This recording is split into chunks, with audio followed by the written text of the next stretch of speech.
You.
Tyler Ramos.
Tyler Ramos.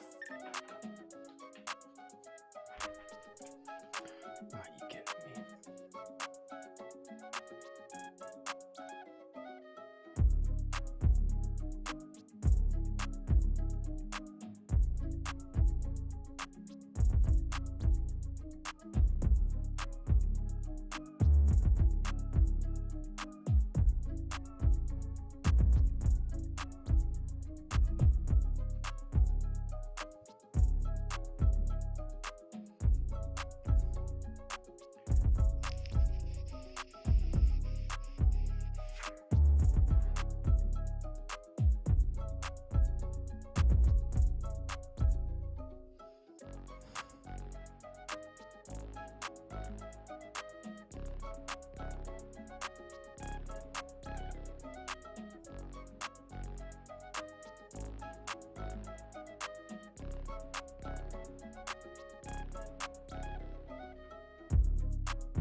Tyler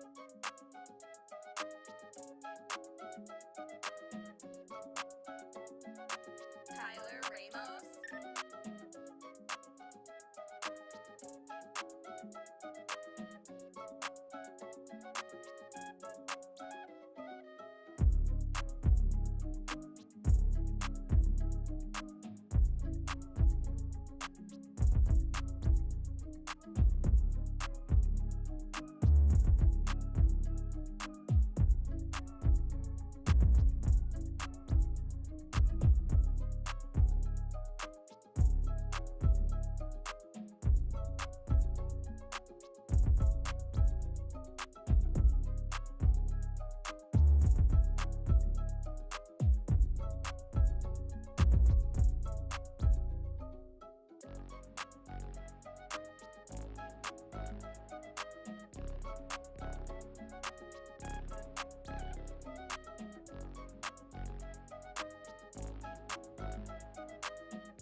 There we go. I don't know what happened.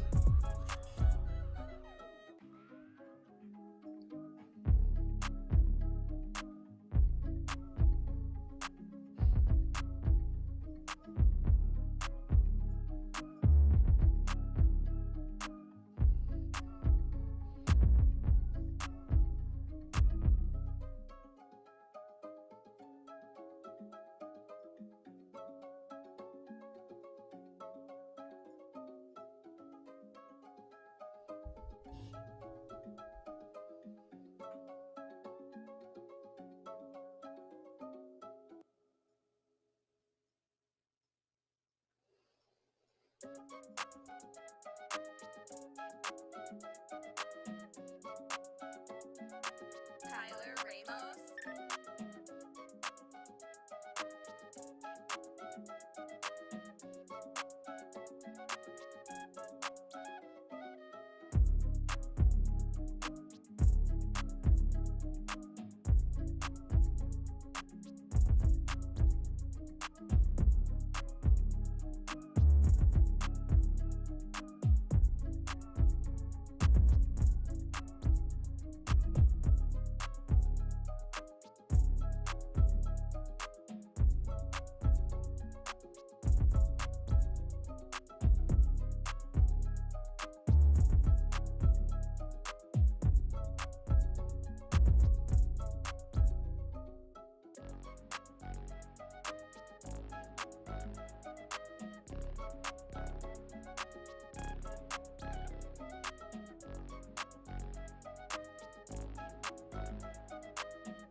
Tyler Ramos.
Here we go, yeah. At the top of the class on a roll, hey. And it's time to run it up, yeah, you know, yeah. Maxed out, put the pedal to the floor, yeah. On a roll, here we go, here we go. What is going on, everybody? Welcome back to the Frankie Candles live stream every single weekday right here at 5:45 p.m. Eastern Standard Time. What is going on, Candle Mafia? Thank you all for tuning in. I appreciate every single one of you guys for spending your time here with the Candle Mafia. I see the green names in chat. What is going on, everybody? Guys, we have an amazing show for you tonight. Who's ready for some Tom Crown action? I see you guys super pumped in the chat, guys. We do have Tom Crown on tonight. We are going to be asking him a bunch of questions. We got some questions from the chat a little bit earlier, so we got them primed, locked, and loaded. I read through them, some pretty good questions. And if you guys don't know, Tony D sends me the questions that you guys put in the Discord. And so he sent me some pretty good questions. And then right underneath all those questions, it just says funny questions. They're not there yet. I assume he's going to start sending them.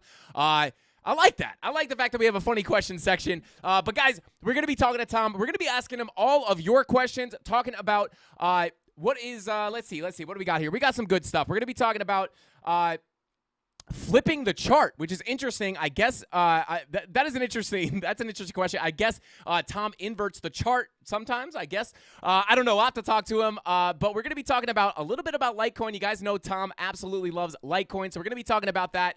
And then I guess we'll get into the funny questions. I'm sure we'll ask him. I think we've asked him before about the fighting a horse-sized duck or a duck-sized horse or like 100 duck-sized horse. I don't know. But guys, thank you for tuning in. I appreciate you guys. We're going to have Tom on. We're going to ask him all your questions. We're going to go back and forth, see what he's looking at on the charts, if he thinks we're going to get a break up or a breakdown. I see the crowns in chat. Let's get it. Shout out to Hannah King for the 5 gifted memberships. Hannah King back at it again with the gifted memberships. We appreciate you, Hannah. Thank you so much for all the support. Shout out to Creighton C. Thank you so much for that $10 super chat, bro. I really do appreciate you. He says, Get the little squirt some Ada or something, Uncle Frankie. Nobody else copy me or anything. Shout out to Creighton C. Hey, shout out to Crypto and Yogurt gifting 5 memberships as well. Guys, shout out to everybody gifting the memberships. Tons of green names in chat. I absolutely love it. But guys, I did attend my sister's gender reveal.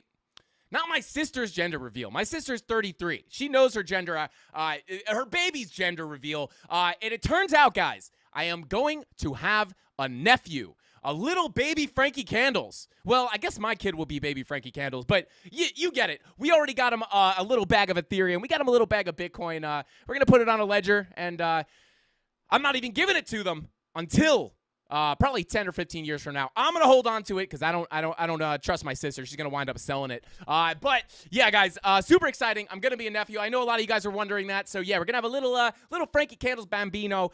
They call me Frankie the Funkle. You know what I'm saying? But yeah, super excited about that, guys. And with all that being said, guys, before we jump in with Tom Crown and start asking him your awesome questions, let's go ahead and say what's up to the Candle Mafia. Also, I didn't hear that you guys said there was a hot mic. And I was trying to figure it out. I'm like, what the heck? I'm muted. There's no way. It was Tom's mic that was hot. I cut it, though. I cut it real quick. But yeah, shout out to you guys. Thank you for bringing that to my attention. But let's see who we got in chat tonight. Let's see. Shout out to Ethan Wiley or Ethan Willie. Shout out to you, man. Said make sure to ask Tom to briefly cover the BTC to M2 money supply chart compared to the regular BTC price chart. And along that like button. Shout out to Ethan. I appreciate. I was gonna say I appreciate that like button, but I appreciate that super chat, man. We will definitely be asking him. I think that is actually on the list of questions. So we will definitely get to that.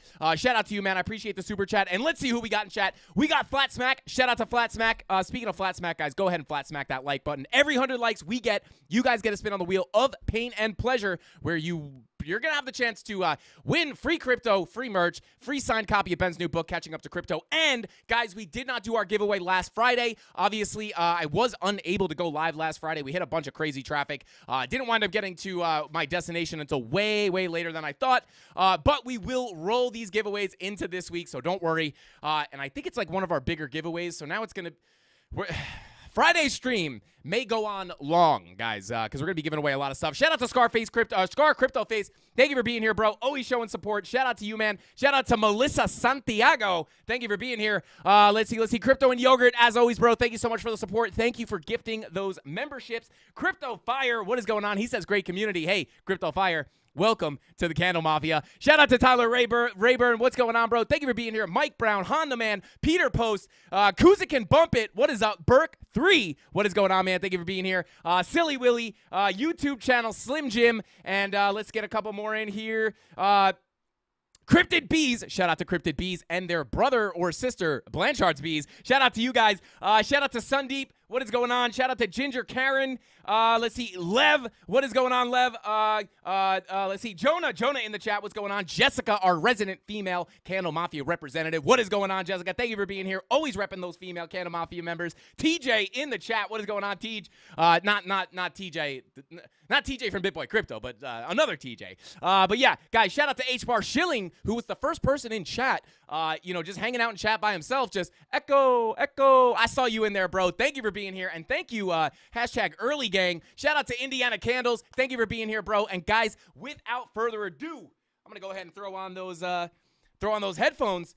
And bear with me, guys. I do have an echo in my headphones, so I'm going to try.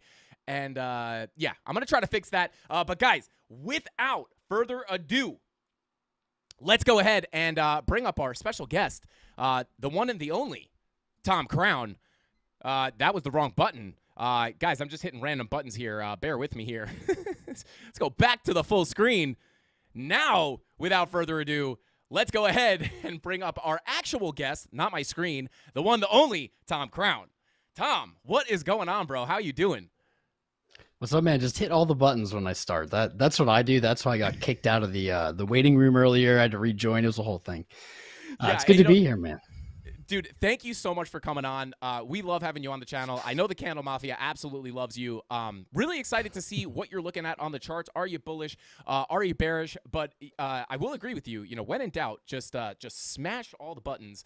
And speaking of smashing buttons, guys, smash the like button for Tom Crown if you love Tom Crown. And if you don't love Tom Crown, just get the heck out of here. But Tom, again, thank you so much for coming on. I guess let's just start off. We got a bunch of questions from the Candle Mafia. I did look through them because sometimes the Candle Mafia likes to get a little weird with the questions. But we got the funny questions separated from the real questions. But, you know, before we start, I just wanted to see kind of what your thoughts are, you know, in the medium term / long term. Do you think we've bottomed? Do you think we have more upside? Do you think we're going to correct? What are you looking at right now as far as the charts go?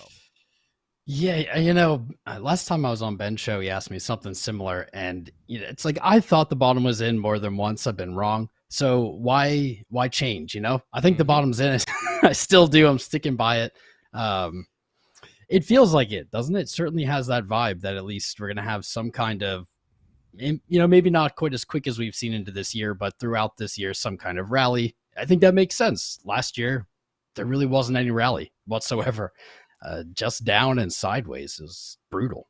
Yeah, that's kind of what I was talking about, you know, like just almost zero relief whatsoever. So it's like, and then every little pump we got, I was like, hey guys, I mean, listen, we haven't gotten any relief so far. What better time to get a little relief rally than right now? And they just always were lackluster and just dumped back to the downside. But yeah, I feel the same way. You know, my original bottom call technically was mid to low 20s, basically to go retest the previous all-time high. Potential panic wick to 18K.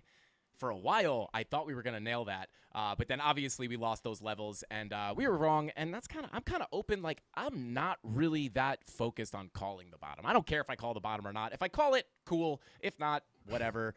You know, as you know, I know you trade a lot. It doesn't really matter, right? We just need volatility.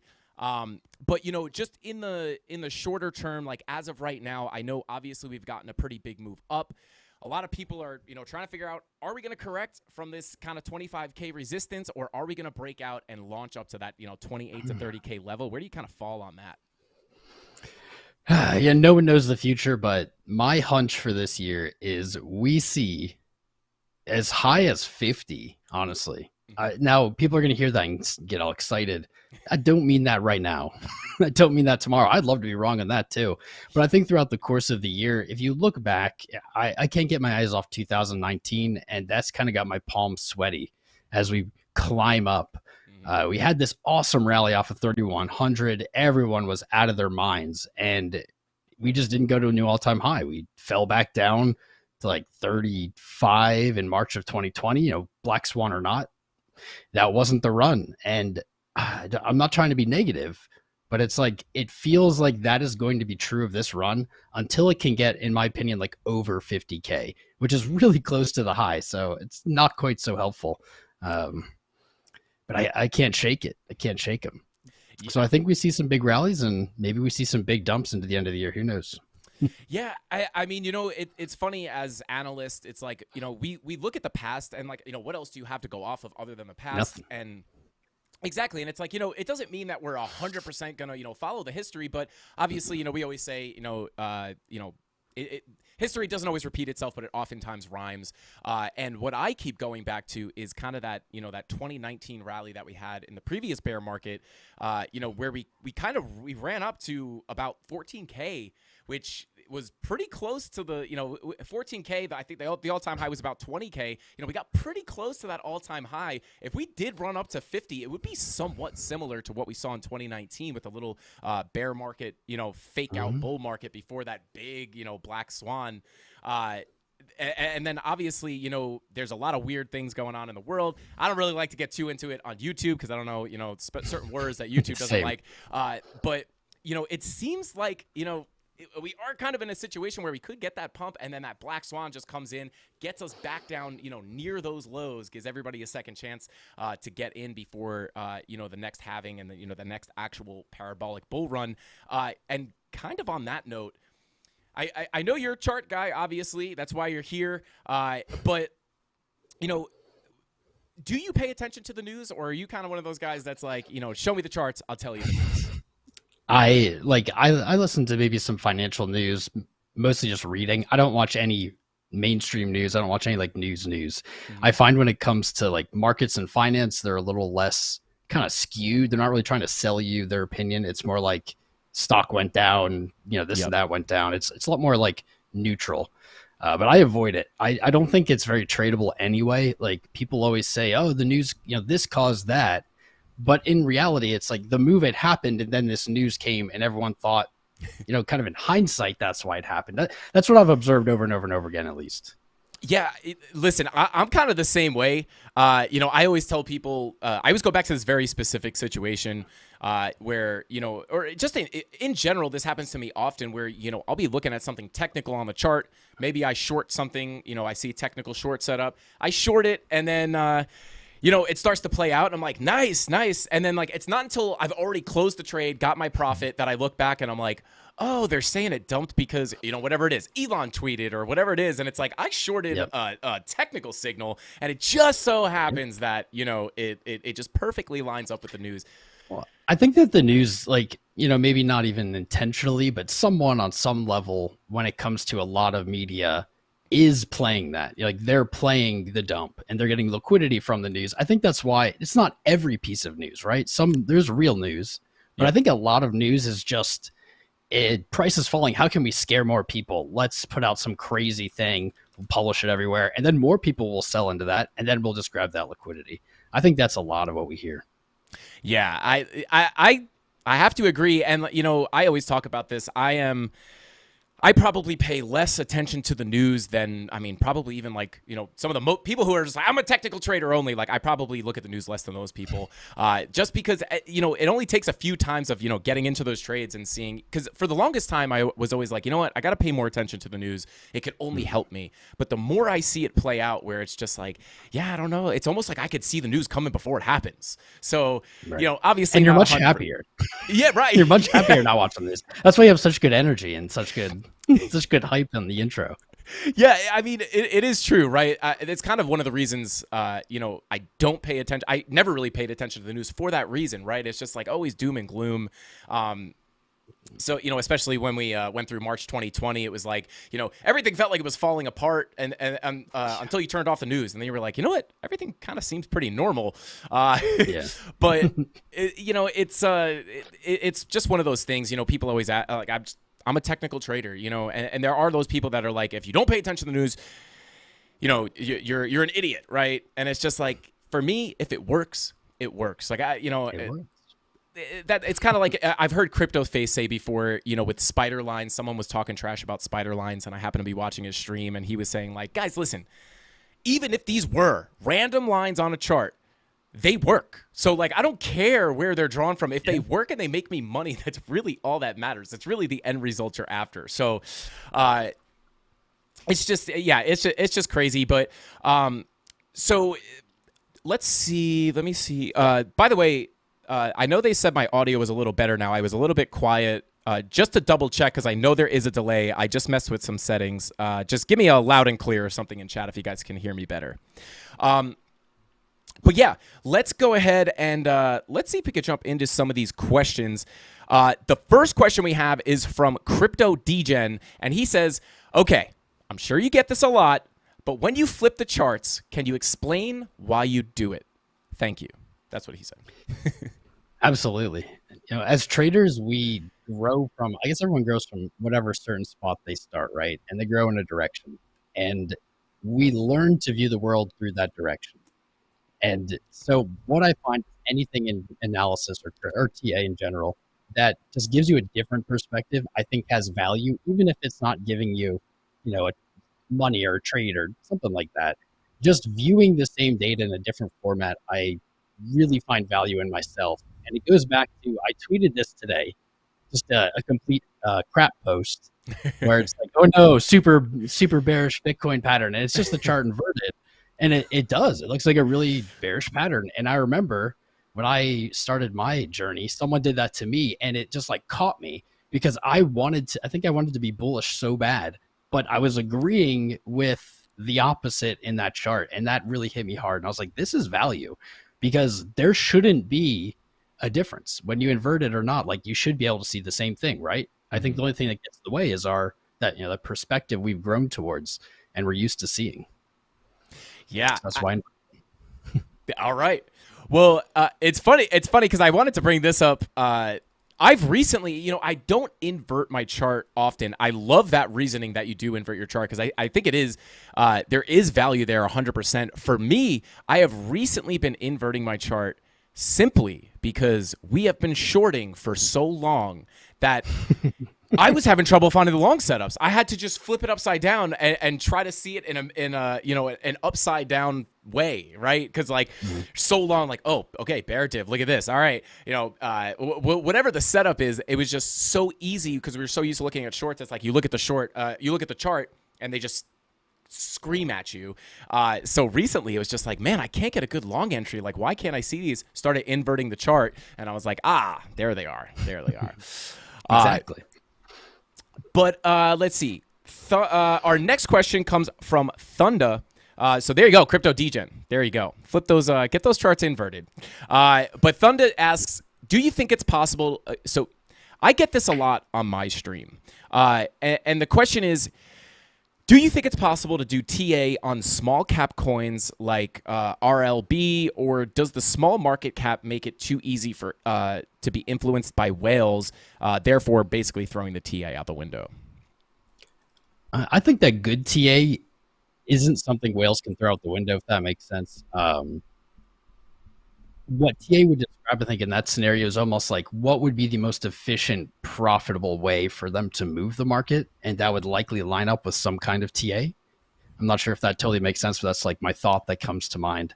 But then to literally answer it, often no. And it's not even because a whale's manipulating or something like that. There's just simply no volume, and there's no real movement of the price.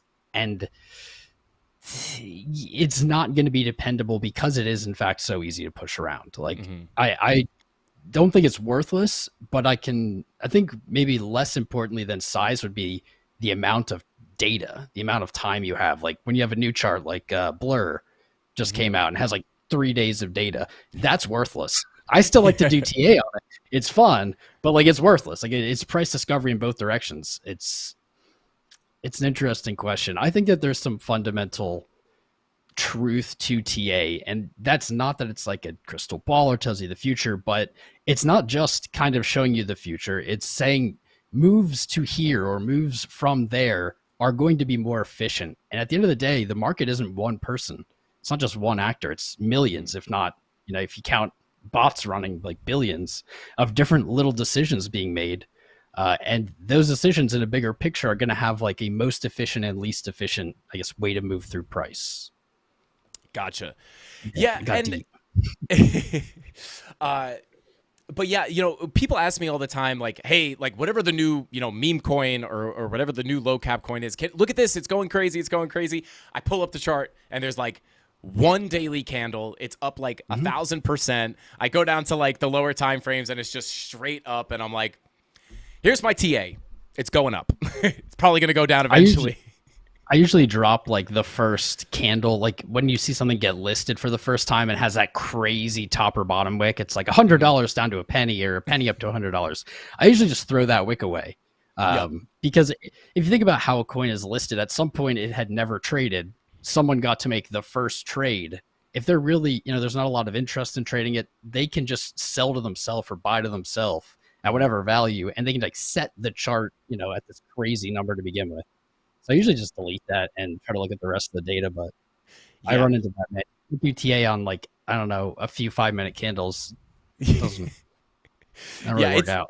It's always so tough, and kind of the same thing with that big wick. A lot of times that's like the only thing. Like I try to pull a fib on it or something, and it's like I could pull a fib from this giant wick, but this is like useless information. It's just like complete chaos. But yeah, it is hard with the small market caps, or at least with new coins, especially when they're first launched. You just get this crazy price action. It's super super hard to analyze. So this was actually I have a question for myself. I'm sure we talked about this to some degree when you came on last time, but obviously, the viewers are very familiar with the way I trade. We're big on divergences and, really finding those super, super strong key levels. Obviously we have our indicators that we like to use. some people are breakout traders, some people trade patterns, some people just trade price action. Sometimes some people trade off of there's a million different ways to trade, right? Some people trade news. Do you fall into any of those categories, or do you kind of like mix and match? I fall into them for sure. I try to do a little bit of everything. Like I think first off, I'm just like a holder. So much of my portfolio is just collecting dust on a ledger. That's probably the most I do. It's just sits there. Yep. Then the second most thing I do is I swing trade. I like to do ranges. I like to do in Bitcoin pairs specifically. I like to play kind of like long games. That's why you'll see me in a leverage position, and I'll have it open for longer than you should have a leverage position open for, because I really like to play kind of these extended moves. I'm not much of a scalper. Shout out to Jason Casper. I'm not sure if you've been doing that, but like, I don't have the nerves, man. I'm trying to stream, I'm trying to be entertaining. It can't be like making these snap crazy decisions with lots of money. It's not my jam. Yeah. And I think that is like, something to realize, especially for content creators, is like, it's hard to manage a YouTube channel, let alone full-time trade, let alone trade the 15-minute chart. So yeah. And you, like you said, you do hold long-term, and we talk about this all the time. Like we scalp a lot on this channel. We day trade, we swing trade, we kind of do a little bit of everything. But it's funny because everybody wants to scalp trade. Like everyone, I shouldn't even say scalp trade. I think the buzzword is day trade. Everyone wants to be a day trader. And I always tell people, like, listen, if you can't sit at the computer all day long and stare at the chart, day trading is likely going to be a disaster for you. And I always tell people to kind of look at their schedule, like, right? Like, what does your life look like? Do you have a full-time job? Do you have all the time in the world? Listen, if you have all the time in the world, you have a full time, you have 8-10 hours a day to really dedicate to trading. Like, maybe try day trading. But for the most part, most people have a full-time job. Most people live a pretty normal life. So I push those people towards more of swing trading, or like you said, holding long term, which is very much a profitable strategy, right? It's like I said, everyone wants to day trade, and my first thought is, are you ready to inevitably lose some money to learn? Because it's a very hard thing to learn. And if you have a full-time job, I highly recommend that you just kind of DCA in and hold. Yeah, you can play ranges. I also do. Whenever I run into like a new thing, I like to mess with that too. Like I had like Celsius BlockFi, like all of those. Thankfully, I didn't get super burned, but I did lose some assets. But I do things like I like spot grid bots. Okay. Spot grid bots. Yeah, it's hard. It's a tongue twister. So basically the whole idea I'm kind of presenting is I have little, pockets of money that I dole out to each of these, I guess, concepts in trading. So I like to kind of dip in everything except, scalping. I mean, I might try to do it for some streams just for fun. Yeah. But it's just like too high stress. And I've had so many people come to me, and you're right, they want to scalp for whatever reason. I think it's because they think more trades in a shorter time equals get rich faster. And 100%. In my experience, the opposite is true. Mm-hmm. Well, last time, I don't mean to cut you off, but last time on last time you came on our show, you said something that I constantly repeat ever since you said it. And I always go, it's funny because like last time you were on was a while ago, and I'm like, guys, last time we had Tom on, oftentimes the best trade to be in is no trade. You don't always need to be in a trade. And I think you said something really good there. A lot of people, I think a lot of people think that they hear day trading, they see the Lambo, they see the beach, they see the villa in Bali, they see the, laying back on a private jet with your laptop, hitting buy and sell. And like, that's the thing. So day trading has that stigma. And that most of that's just like LARPing.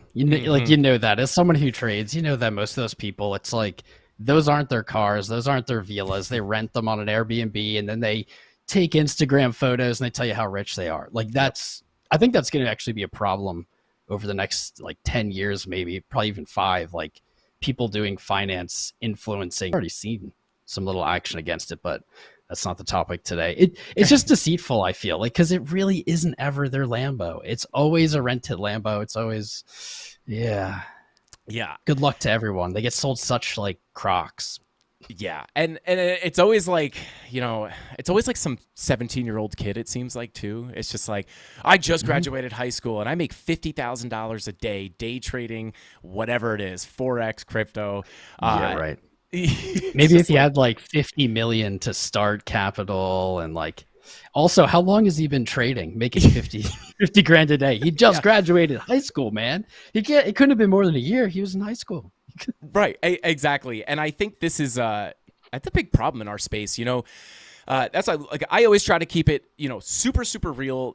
I always tell people, like, I'm here to educate everybody. Like, I'm here to show you guys how to become profitable traders. And when someone says, hey, I want to be a day trader, I think they're kind of shocked when I'm like, well, ask yourself what your life looks like, because everyone else is shoving day trading down your throat.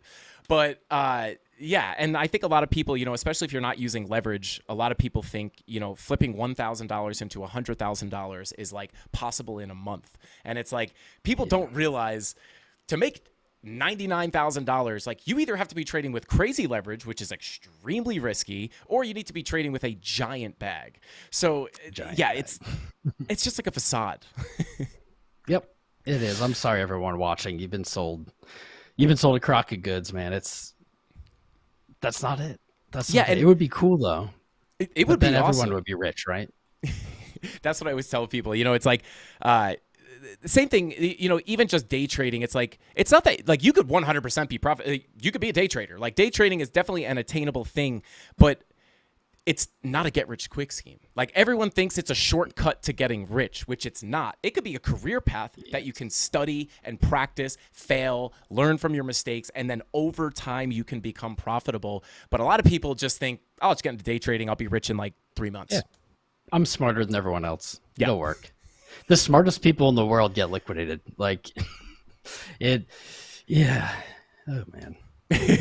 But yeah, Slow and steady. That's how you get rich, Like, imagine if you just tried to do that, like, really out of the gate. You tried to, like, make that your living.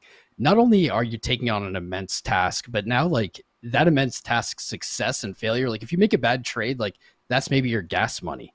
Like, how could you ever disconnect from your emotions if you were that close to what you're doing? I just think it's a recipe for disaster.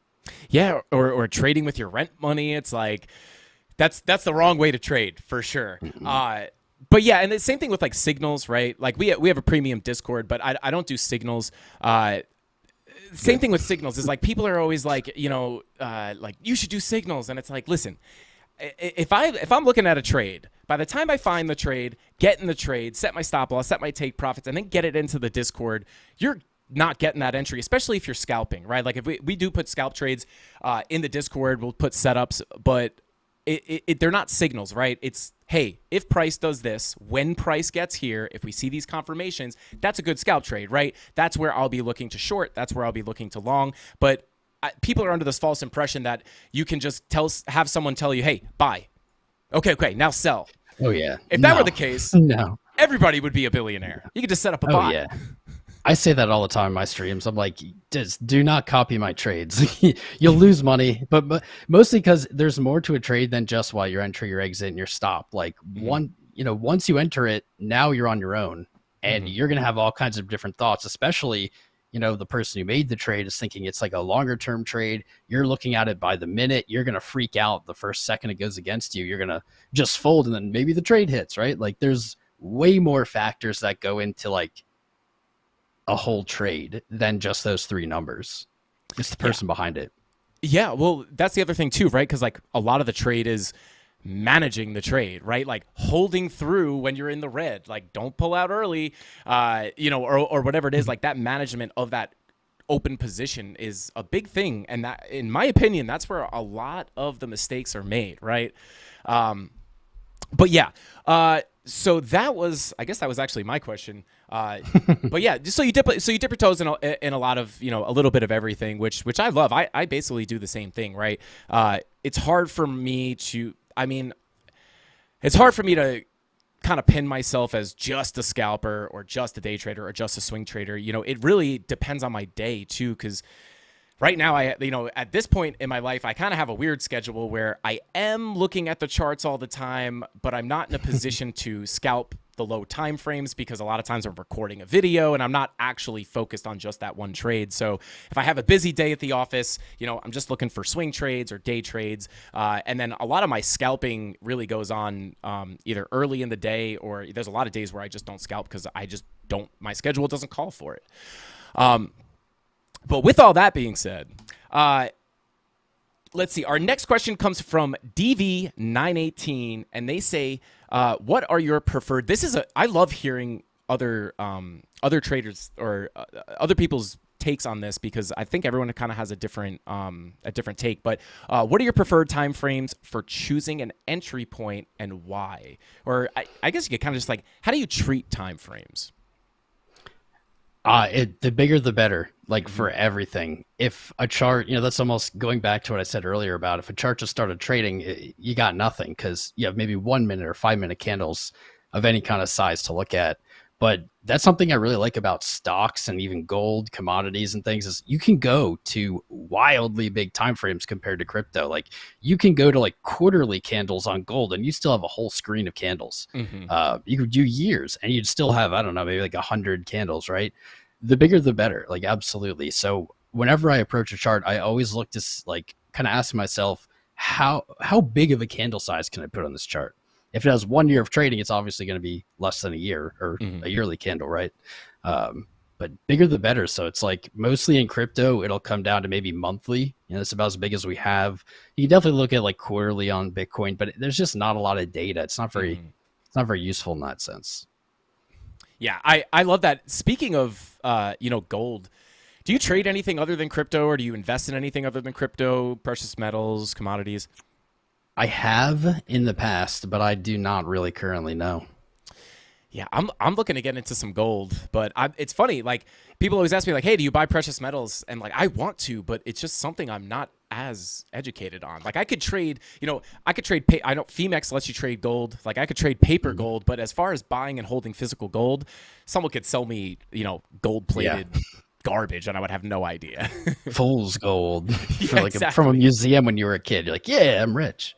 Yeah, exactly. I just don't have the passion for them. I have traded them, and actually I think a lot of my analysis is maybe better on stocks. I'm not really sure why. Maybe a smaller sample size just makes me look good. But like gold, I just have no passion for it. And it's kind of messed up because when I started in crypto, Bitcoiners and gold bugs were like brothers, right? They were just like, everyone was both. And I think Peter Schiff kind of ruined that. Is that weird? Like somehow he managed to like ruin it. Like no one talks about gold and crypto anymore. And it was always like about Bitcoin and gold. I don't know. Peter Schiff. I love that. Peter, you ruined it. Ruined it. It's over. I just don't have the God. passion for gold, I don't know. It's like not, I'm used to like video game money. Like I don't need something in my hand. I don't want to have to hold it. I want like an infinite pocket where I can put items. Right. 100%. And, it's also like, I could stack all the gold I want, but like, what do you do after that? Like, how do you, I'm going to chip off a little corner of this bar, Tom, if you give me a cheeseburger. Like, yeah, I'll chip you off a piece of this. It doesn't really make sense. I feel like in the scenario when you really would need gold, there'd be like way more valuable things. Like, I don't know, like antibiotics. Right. Yeah. Right. Or like electricity, just food, like a battery. Yeah, food. I give it 2 double A's. I'm ripping on gold, but I do think that gold is a great piece of a diversified portfolio. Like I should have gold in my portfolio, and I do have it as PAX G or whatever. Like, but not enough. And I think it's like totally reasonable not to hate on people who love gold. Like I get it. It's better than dollars. Oh yeah, better than dollars. Yeah, that's my thing too, is like, I always joke about like gold being like this slow moving, and like I always say, like, I don't want it to come off like I don't like gold. Like, listen, there's a reason why I say I want to invest in gold. I just kind of have that barrier where like I just don't have the mental shelf space to educate myself enough to be confident that I'm getting the real stuff. Or the one thing that I saw about like a gold product that you can get that kind of made sense to me is they have these gold, I guess they're called goldbacks. They're literally like they're bills, but they have like, X amount of gold in the actual bills, and they're pretty cool looking. And that I could see, if you get, a bunch of $5, denominations or $1 denominations, then you could use it like money. But yeah, something I got to look at. But we have this is what I wanted to get into, because you're a big Litecoin guy, right? I love Litecoin. I mean, I love Bitcoin more. Okay. But Litecoin is probably my number 2. Okay. Like tied with Monero. Okay. It's like Bitcoin, then Litecoin, Monero, and my boys. Then you got Ethereum. He's like the odd one of the group. It's like the weird one. Yeah, it's a weird one. So on the topic of Litecoin, what are your thoughts on the upcoming Litecoin halving? Let's see. I will be honest. I don't spend much time thinking about it. Okay. Just to be flat out with you guys, I don't think about it that often. Ben and freaking DZ have like, I don't hate it, but somehow they've painted me as this Litecoin hero, and I'll take it because I still love it. But it's funny. It's all I get asked about now. Every time it pumps, we cheer your name. Aw, I'll start doing that. Well, I guess the halving is going to be August of this year. Early August, I think, is when it's projected to be. 4 years ago in August, that's why my guess is it's what was it, 2019 in August, was kind of like right after we had hit 14. People weren't sure. People were still kind of pretty bullish, but the bear vibe started creeping in, and basically Litecoin had run up against Bitcoin. I think it was around April. I'm thinking 4 years back now. I think it was like April. Litecoin ran against Bitcoin, and then ended up selling off into its halving. But we're seeing some pretty good price action on Litecoin lately. I think it's been very strong. I'm a little sketched about its BTC pair right now. The pattern is looking not quite as great as it did, but I haven't lost hope. I think it's still gonna have a prime, like at least first half of this year. I think will be pretty bullish. All right. Well, it's actually funny. So Litecoin was, I believe, as far as so the oldest recorded purchase that I could find on my Coinbase account was a Litecoin purchase in 2017. But I know that wasn't the first. I want to say it was the first thing I ever bought. But I did have a Binance account, I believe, that I may not have back bought. then. Not back then. Maybe not it was 17. 2018, maybe. Well, in 17, Coinbase only had Litecoin, Ethereum, and Bitcoin. Right. That was it. And Binance isn't that crazy? They didn't come around to like 18 or 19, I think. 18. So it must have been 2018 when I was in buy. So maybe Litecoin was the first thing I bought. Could have been. Yeah, it's crazy thinking of like, I don't even think there was a Coinbase Pro at the time. It was just Coinbase, like the Blue Sea. It was Bitcoin, Litecoin, and then GDAX is what it used to be called back in the day. GDAX, that's right. That's GDAX, what dude, Pro was memories. called, right? I'm starting to lose track. I think there was like Coinbase, the retail, and then GDAX. Yeah. Right. Because I remember looking at it for the first time and I was like, is this the Matrix? Like, it's Yeah. just really crappy UI with like numbers fluttering around, and like there was no one to tell you what any of it meant. You'd never seen it. You're just like, I don't know. Neo, where's Neo? Like, get me out of here. Yeah, And it became home. Yeah, and then I guess Coinbase. I think Coinbase Pro took GDAX, and now they got rid of Coinbase Pro, and now you're back on just regular Coinbase. Somehow they kicked us back to Coinbase. That's freaked me out. I'm not gonna lie, because they said it was gonna happen, and then one day I logged in. I hadn't thought about it in months, and it was like all of your balances are zero because it still let me log into Pro, and I was like, what? I was like, did I just get fished? I had this like 5-second like freak out, and I was like, oh wait, aren't they upgrading this? Like, this is a really bad way to like display this in my account. Like, it should have been like moved to, not just like withdrawn. It just said like withdrawn. Right. Didn't really give me details. I was like, what?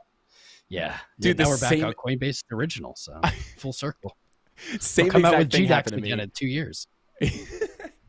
Same exact thing happened to me. I opened up my Coinbase Pro account and I was like, why is my balance zero? And then like I look at my history and it's like withdrawn, and I was like, withdrawn. And Why? Yeah, like give me a notification or something. And then I was like, all right. I was like, I remember them saying they were going to transfer it over. I guess they did it automatically, and then thank God I found my money. But Yeah, shout out to Litecoin. I think I agree. I think Litecoin will do good, and then in the next bull market, I don't think Litecoin's really going to go anywhere. But moving on, this was a highly requested question. I guess this might be something that you talk about on your show a lot, but this one comes from Wick, and he says, Tom, you introduced me to BTC USD, to M2SL, which I guess is the M2 money supply. Yeah, basically BTC against the dollar adjusted for inflation. You found some great alpha from that chart. Let me just lower my. I hear myself on an echo, and it makes me feel like I'm drunk. But you showed me some great. You're doing way better than I would have. I can't talk when it does that. It's so hard. It like I have it lowered, so it's not as bad as normal. But yeah, it like makes you slur it makes me slur my speech. But yeah, so he says you showed him some great alpha on that chart when you looked at it for him. But do you really see an impact from inflation on price action after seeing how the market treats the 25K level? I'm a little skeptical. Yeah, so I definitely don't look at it as much as I should, but I try to mix up. So earlier in the episode, I said about inverting the chart. Just anything that gives you a new perspective, right? Even if it's not the most valuable. Fortunately, I think BTC USD divided by M2SL is one of the more valuable ones because we've been talking about inflation all year. People are riled up about it. It's like the number one issue in 2024 elections, which is wild to me because Bitcoiners have been talking about this for a decade plus. I could pull this chart up for you and show you a little bit what I got. All right. So I haven't looked at this chart in a while, and I guess I didn't need to because it's definitely changed since I looked at it, but looks like everything's in play. So the reason I like this is because we talk about the inflation CPI numbers, and we all know that's pretty gibberish, right? You know, 100%, you can't say inflation 6% or something. Doesn't make sense. So M2 is essentially the liquid money supply that exists, right? If we're talking about inflation, it's supposed to be about the supply of currency that exists, at least to my understanding. But it seems like that's not what the Fed looks at. So we can do some fancy math here on TradingView. It's really easy. You can do it at home. It's just this. So pause the stream and write it down if you want. You don't actually need this times 1 gajillion number over here. Little learning lesson in symbol search on TradingView. You can put in formulas. Bet you didn't know that. You probably knew that, Frankie, but I bet someone else didn't know that. So I multiplied it by a jillion just so we get numbers, because if we don't have it, it just says 0. So you can ignore the actual values, but we're looking at the concept of this. And what I like is this is just a little bit different picture than the Bitcoin chart, but I think it's a much cleaner one. So if we were to compare this, this would be what? Like the 10K level? 2019 close. This would be like the 14K level. This would be 20, obviously. I mean, you can see that we actually had like a double top. We didn't have like a higher high really on this. Right. And this is the interaction of how much there is in M2 as it adjusts and Bitcoin's price. And so I like this chart. I think this one is a lot better than some of my maybe more out there perspectives I've given. I like it. I haven't looked at it in 3 months maybe, but we had a perfect touch at that 10K level, the level everyone was waiting for on the way down. 2 months closed. Looks like already in February, we've moved back to back test that previous high back here. And now kind of going along, I would say, with my maybe worry that we're in a 2019 scenario like this, is we have basically like one more value above us, the previous all-time high, which Bitcoin's actually above. And then we have like, what, 48K up here, right? This takes a little, I think, imagination to go after different charts like these, but I think that every chart is valid. I think some are just much more valid. I think this is a great example of one. Highly recommend you guys take a look at it. Yeah, it's something that we don't often take a look. I mean, I don't think we've ever looked at that on my show, but I 100% agree that there is value on every chart. I mean, we look at a bunch of other stuff that is not necessarily crypto. We look at the stock market. We look at tons of stuff. DXY, even looking at dominance, whether it's BTC dominance or USDT dominance. Looking. Oh, let me pull up my camera here. Looking at all these, there's good information on every chart, and a lot of times, the reason that when I kind of lean on those other charts is when Bitcoin is kind of giving us weird mixed signals. And, because there's some times where it's just like, I get on my stream and I'm like, guys, I like coming on here and telling you exactly where I think Bitcoin's going. And sometimes I come up here and I just can't call it. Like, we're not right 100% of the time, obviously. We're wrong. We've been wrong, a bunch of times. But, sometimes you look at the chart and you're just like, wow, I can't even take a bet on this. This is like 50-50. I don't know what's going to happen. It's going to go up or it's going to go down. But that's kind of when, a lot of times I'll lean on, whether it's, some kind of dominance chart or the DXY. We could, look at the traditional markets or look at the SPY or something like that. But a lot of times that is mirroring or looking very similar to Bitcoin. But yeah, I would 100% agree. Great information or, great. All charts are valuable. All charts have, useful information for the most part. But we got to start checking that out because that is a chart that I don't think have ever checked out on the show. But we have a couple more questions, and then we're going to get into the funny questions, which I will say I have not looked at yet. So if you don't want to answer any questions, please just say pass. It's totally fine. But this one comes from Dr. Death, and Dr. Death says, actually, I'm going to move down to this other one. This is the Bitcoin way asked. And I'm actually curious, too, because I swear I have not been able to find a good portfolio tracker. But do you use a portfolio tracker? And if so, which one do you use? Your prayers are answered. I do. I have one. The good news is that it's like a free premium thing. Like you can have a free account or you can have a premium account. I do have like an affiliate link, but use Frankie's if he signs up for it. No, it's use called Tom's. cointracking.info. I know it's a really spooky domain name. Cointracking.info. There's another one. It's like cointracker. I don't know. Mm-hmm.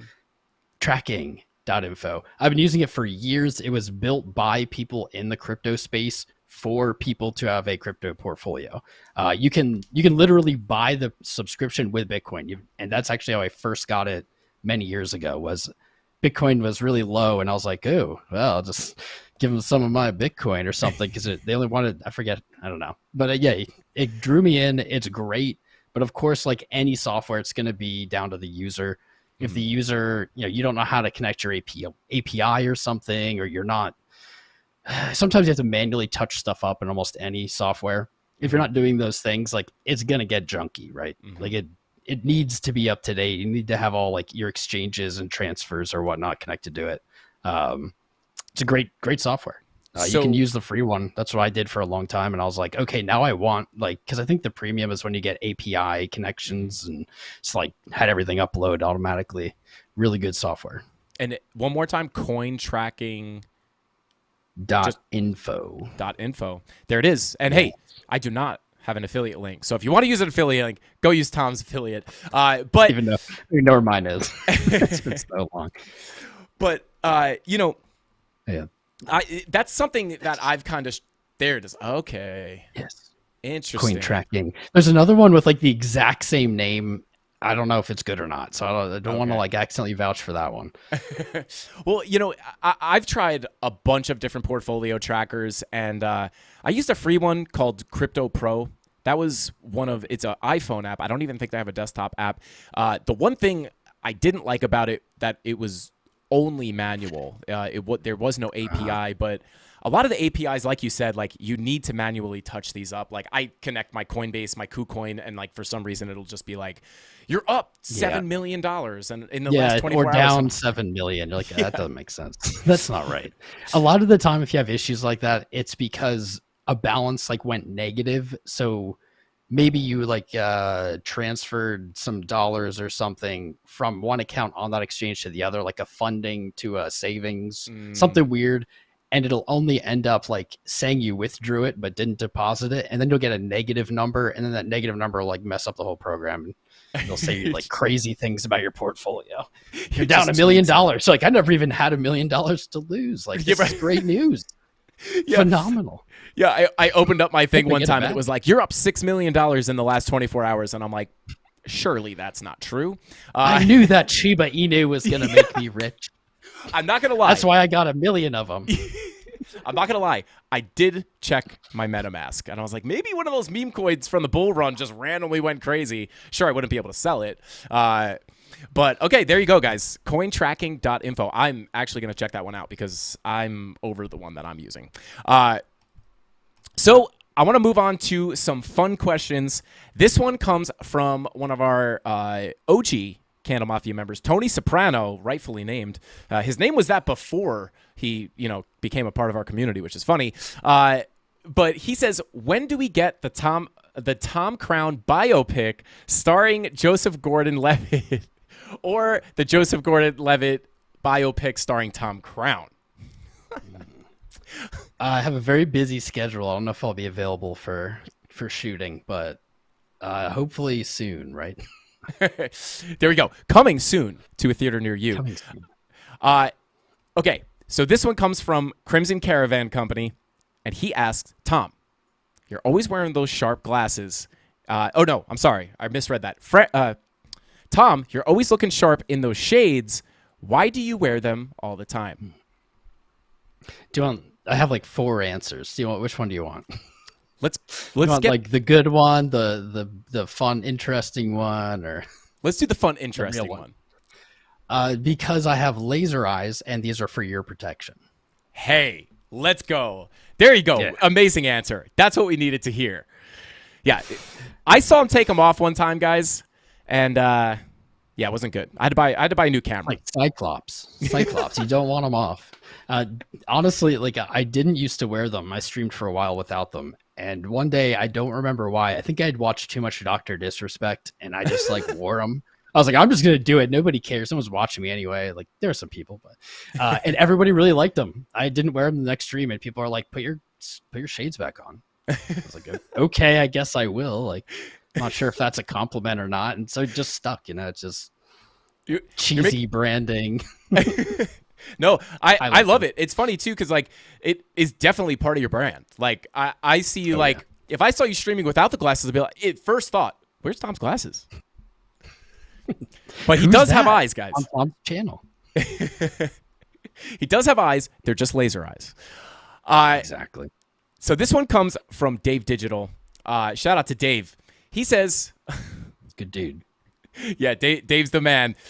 He wants to know, have you ever seen Frankie's calves in real life? If so, will you describe them in detail? If not, will you describe what you have dreamed they look like in great detail? I did not read these beforehand. We've met in person one time, right, Frankie? Yep. Like not met, but like we were in the same place at the same time, right? Yeah. Something like that. In passing.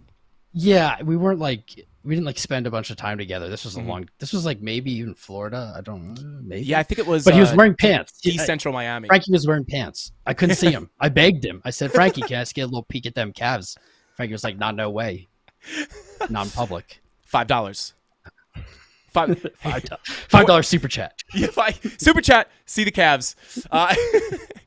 Yeah, guys, I keep them under wraps. If anyone ever runs into us at a Bitcoin conference, I'm gonna have to like tie my pants down at the ankle so no one can come up and pull up the pants. Actually, speaking of conferences, this is kind of just a personal question for me. Do you have any plans of going to any conferences coming up? Absolutely. I'm still putting the schedule together, but off the top of my head, I was gonna go to ETH Denver, but I don't think I'm gonna make it. Okay. But I thought there was some stuff maybe going on with the Bit Squad that maybe I still need details for, maybe in April. I don't know. I'm still not many details, but the ones I do know I'm going to NFT Talon in Estonia in May. Okay. Bitcoin 23. I think that's also in May. Okay. There's a DeFi Philly. I don't remember. It's like in July. I'm just going to go there because I'm in the Northeast and they don't ever have anything up here. Then of course Decentral at the end of the year in Miami and maybe one other location. I think there's more, but I just can't remember off the Yeah. top of my head. Where are you going? What are you doing? For sure. As you were, I guess you were talking about the Pluto Alliance cruise or BitBoy Crypto cruise. Yeah, cruise. I heard the word cruise and I was very interested, but then never heard anything else about it for a while. So I think registration for the actual Pluto Alliance cruise is closed, but No. I think you could still buy a ticket. I think the prices, I think we did get some kind of a deal if you signed up with Pluto Alliance, but I almost missed the deadline. So I was like, hey, if I missed the deadline, let me see how much it was without the discount. And it's still not that bad if you came on that cruise, Cruises dude. aren't bad. That'll be fun. I'm rooting for you to be there. That'd be a blast. Do I need to buy a Pluto first? Because if I do, I'm going to call this back. DZ, a long time ago, told me that he would give me one if I retweeted something, and I did. He never gave it to me. I'm calling him out right here, right now. If I need one. If I don't need one, I'm not calling him out. That didn't happen. Okay, DZ. DZ knows. Let's get Tom Crown on the cruise. Let's go. That's going to be a blast. But yeah, we're going to be doing that in April. We'll do that cruise. Like I said, if you could get there, that'd be super fun. And then Bitcoin Miami 2023, we are definitely trying to get to. That's really the big one that we want to go to. So we'll definitely see you there. We'll definitely hang out. I applied to be a speaker, and so like I'm a maximalist, but maximalists hate me. It's a weird place to be, you know. I applied to be a speaker, and I think I did last year too, and they just never reply. I follow up with them, and they're like, "Oh, your application's being processed," and just nothing. If you're listening, Bitcoin 2023, I want to go to you, and I'd like to speak. I don't know what I'd say, but I would feel at home. So I'd like to speak there. I don't know what I'm saying at these NFT conferences. I'm like, pictures are cool. Yeah, they're the future of everything. Everyone's gonna have a picture of themselves. It's the future. Everyone's gonna have cool profile pictures. I'm like, kind of does the this same guy way. know what crypto is? Does Yeah. he even? Yeah, it's the same He thing when doesn't people even know ask me. what Web3 is.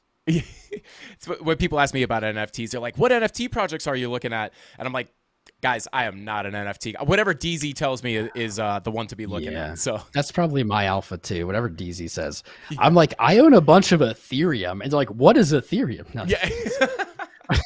they're Are you just- talking about? They don't get it. Yeah, are you talking about ETH Kitty Raccoon Rocket Club? Yeah.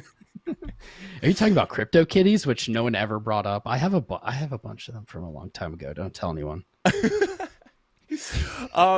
Okay, so we got one more last funny question. Well, it's not really funny, but if this one comes from Mr. Red Bears, which used to be Mr. Red Beard, so I guess he changed his name. He's feeling bearish today. But Lost the D. yeah. He says, Tom Crown, what is the meaning of life?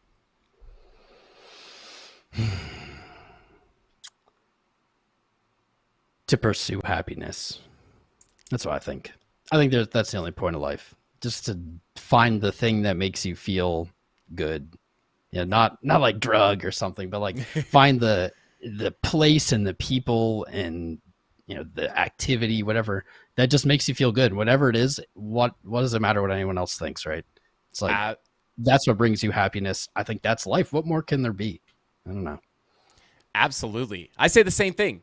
Go find your people, find the thing you want to do, forget about what everybody else thinks, do your thing, and the happiness will hopefully come. And I think it's a never-ending journey.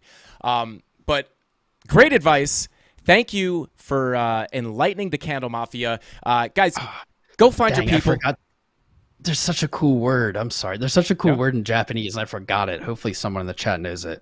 Oh. And it's a word that describes like what makes you happy when that intersects with like what you're doing in life, like job wise, I think is supposed to be what it's about. But like what you're doing, the actions in your life, it like intersects with then like your work and what you produce, and like that is like the Zen point. What's the word? Ooh. But that's the meaning of life, whatever that word is. The Japanese know. Yeah, chat, get us that word. Somebody Google it, and somebody Google it, and let's get it. Lazarus says joy. I mean, that's a good one. Wabi sabi. Sounds right. You Sure. could have said literally anything, and I would have said sounds right. I think that's right. I'm We'll sure go. of it. we're going with Abi. Somebody says Ikigai. Ikigai? Also, weirdly, also the exact word. Yes. Yes. No, Boom. they're different words. They're both right. They both do sound right. That sounds terrible. I don't know much Japanese or any. Neither much do I. Japanese. As if I was like, I'm pretty protective about how good my Japanese is. Yeah. I don't know. Yeah. We're gonna go with what is it? Wabi Sabi. That was it. Wabi sabi. But Tom, thank you so much for coming on, bro. I really appreciate it. I know the Candle Mafia loves when you come on. Hopefully we can get you on again soon. Question. Wait, hang on. We have a last minute question. Question for Tom. If you could go back in history to change one thing, what would it be? That's from one of our mods. Rob the Crypto Snob. I don't think I've ever been asked that before. I would go back and undo this most recent pump that we got. I would, man. You know, 'cause I think people usually when they answer that, they have some like regret or, you know, maybe really negative time in their life or something that they want to do, but I really don't. Maybe go back in time and buy Bitcoin earlier. That's my generic answer. Yeah, go back in time and tell like my 18-year-old self, like, hey, bud, there's this thing called Bitcoin that's coming. You got to just put all your money into it the second it starts. You'll hear about it on the Silk Road or something. Just all in. Don't buy any drugs. It's seem really with it, sketchy at just first. Bitcoin. Yep, it'll be really, really sketchy. It'll all work out. I love it. I couldn't agree more. I would actually probably do the same thing. But Tom, again, thank you so much for coming on. I really appreciate it. Thanks for showing us, the Bitcoin versus the M2 money supply. I think the Candle Mafia got a lot out of that because, again, that's something we don't bring out a lot on our channel. So appreciate all the alpha you're bringing. Shamelessly, please, for the love of God, shamelessly shill yourself. Let people know what you got going on. Let people know where they can find you. And yeah. Right on. Thank you, Candle Mafia, for having me. Frankie, always a good time chatting with you. I look forward to maybe seeing you on a cruise. Oh, yes. That sounds like a good time. Dude. Good time. Yeah, guys, subscribe to my channel on YouTube, Tom Crown. I'm live every other day. I think tomorrow I'm live. I'm actually going to be doing the New York Open at 9:30. So wish me luck. I'm going to have to get some sleep tonight. I have some awesome educational shorts I've been putting out. I have a bunch of playlists on my channel. Crownanalysis.com, market, blog, finance, general niche or general broad niche market stuff. And that's about it, guys. Thanks for having me on. I love the Candle Squad. I love the Candle Mafia, and you guys are all great. You have such a good vibe. Look forward to being on again. Awesome. Thanks a lot, Tom. Appreciate it. Hope you could get on that cruise, dude. That'd be a blast. But yeah, man, thanks again for coming on. And yeah, we'll see you again soon. Hopefully on a boat. On a boat? I'm on a boat. Oh, God. I love Tom, guys. Tom Crown, ladies and gentlemen. Guys, go sub to his channel. Oh, there we go. Tom Crown. Boom. Okay, cool. Thank you. Billy, if I saw the Discord in there, if we could get his, I'm sure you guys have put it in here, but if any of the mods can put Tom's YouTube channel link in the description, guys, go sub to Tom. He makes some really, really awesome content. He's a big friend of the channel. We love Tom, and I know you guys do too, so go sub to his channel. And what was I going to say? Oh, did you hear what Tom said? He said, go find your people. Go find your... Chances are your people are not in the town that you grew up. Maybe they are. They could be. I'm not saying they can't be. But a lot of times, your people are not going to be in the town that you grew up in, right? Like, if you're feeling like maybe you feel a little lost. Maybe you feel like no one really understands your goals or what you want to do, right? Go find people. We have the internet, right? Go find people who are like-minded, who agree with you, who are interested in the same stuff as you, and go find those people and go chase what you want to do. Don't worry about anybody else. So I love that he was kicking that knowledge, and I love that he said go find your people, right? Because we talk about that all the time on the channel. But guys, with all that being said, how long have we been going here? For about an hour and 20 minutes, just enough time to go ahead and take a look at the charts a little bit, give you guys a little bit of an update on how I'm feeling. Yeah, I guess without further ado, let's go ahead and jump into the charts. Shout out to Tom Crown. This episode is sponsored by Tom Crown's YouTube channel. Link in the description down below. Actually, in the chat, not in the description. Maybe it is in the description. I don't know. But guys, let's take a look and see what is currently going on with Bitcoin. Where are we headed in the short term? Where are we headed on the long term? And kind of, what key levels are we watching? I'm going to pull up this other chart here. Where is it? Let's see. Bada boom. Here it is. Okay, so let's go ahead and turn off our TA here, guys, and just take a little bit of a zoomed out view on Bitcoin. Excuse me. Get a little bit of an idea of what we got going on here, right? So, obviously, weekly VWAP. Guys, this is one thing. Weekly VWAP has been cooling off just a little bit. Shout out to Dave Digital saying, my people. Let's go. Shout out to you, Dave. Let's see. Check out the poll. Oh, God. Did you guys do that on purpose? Shout out to you guys. 50-50 on the poll, guys. Are we going to 28K or 23K first? And we're going to talk about why I think these are going to be the next stops. Whether we go to 23K or 28K, I'm going to talk about why I am looking at these levels. But that's crazy. You guys got it to exact. How did 1,393 people voted on this, and it's split down the middle? How is that possible? That's crazy. Well, guys, it could go up, could go down. That's all the time I got for today. You guys did my job in the poll. That's all I got. Frankie Candles out. I'm just kidding, guys. I'm going to try at least to give you guys, where I would be leaning bearish or bullish. But yeah, that's crazy. I don't know how you guys did that. If I could vote, I would go ahead and troll this and make it 51 to 49. But let's see. Yeah, Chemistry Bro says it's looking like a nice ascending triangle on the hourly time frames. I'm going to go ahead and take a look at it in just a second. Shout out to Chemistry Bro. Chem Bro is green. Finally. Dude, question. Did you get gifted? Please, for the love of God, please tell me you got that gifted to you.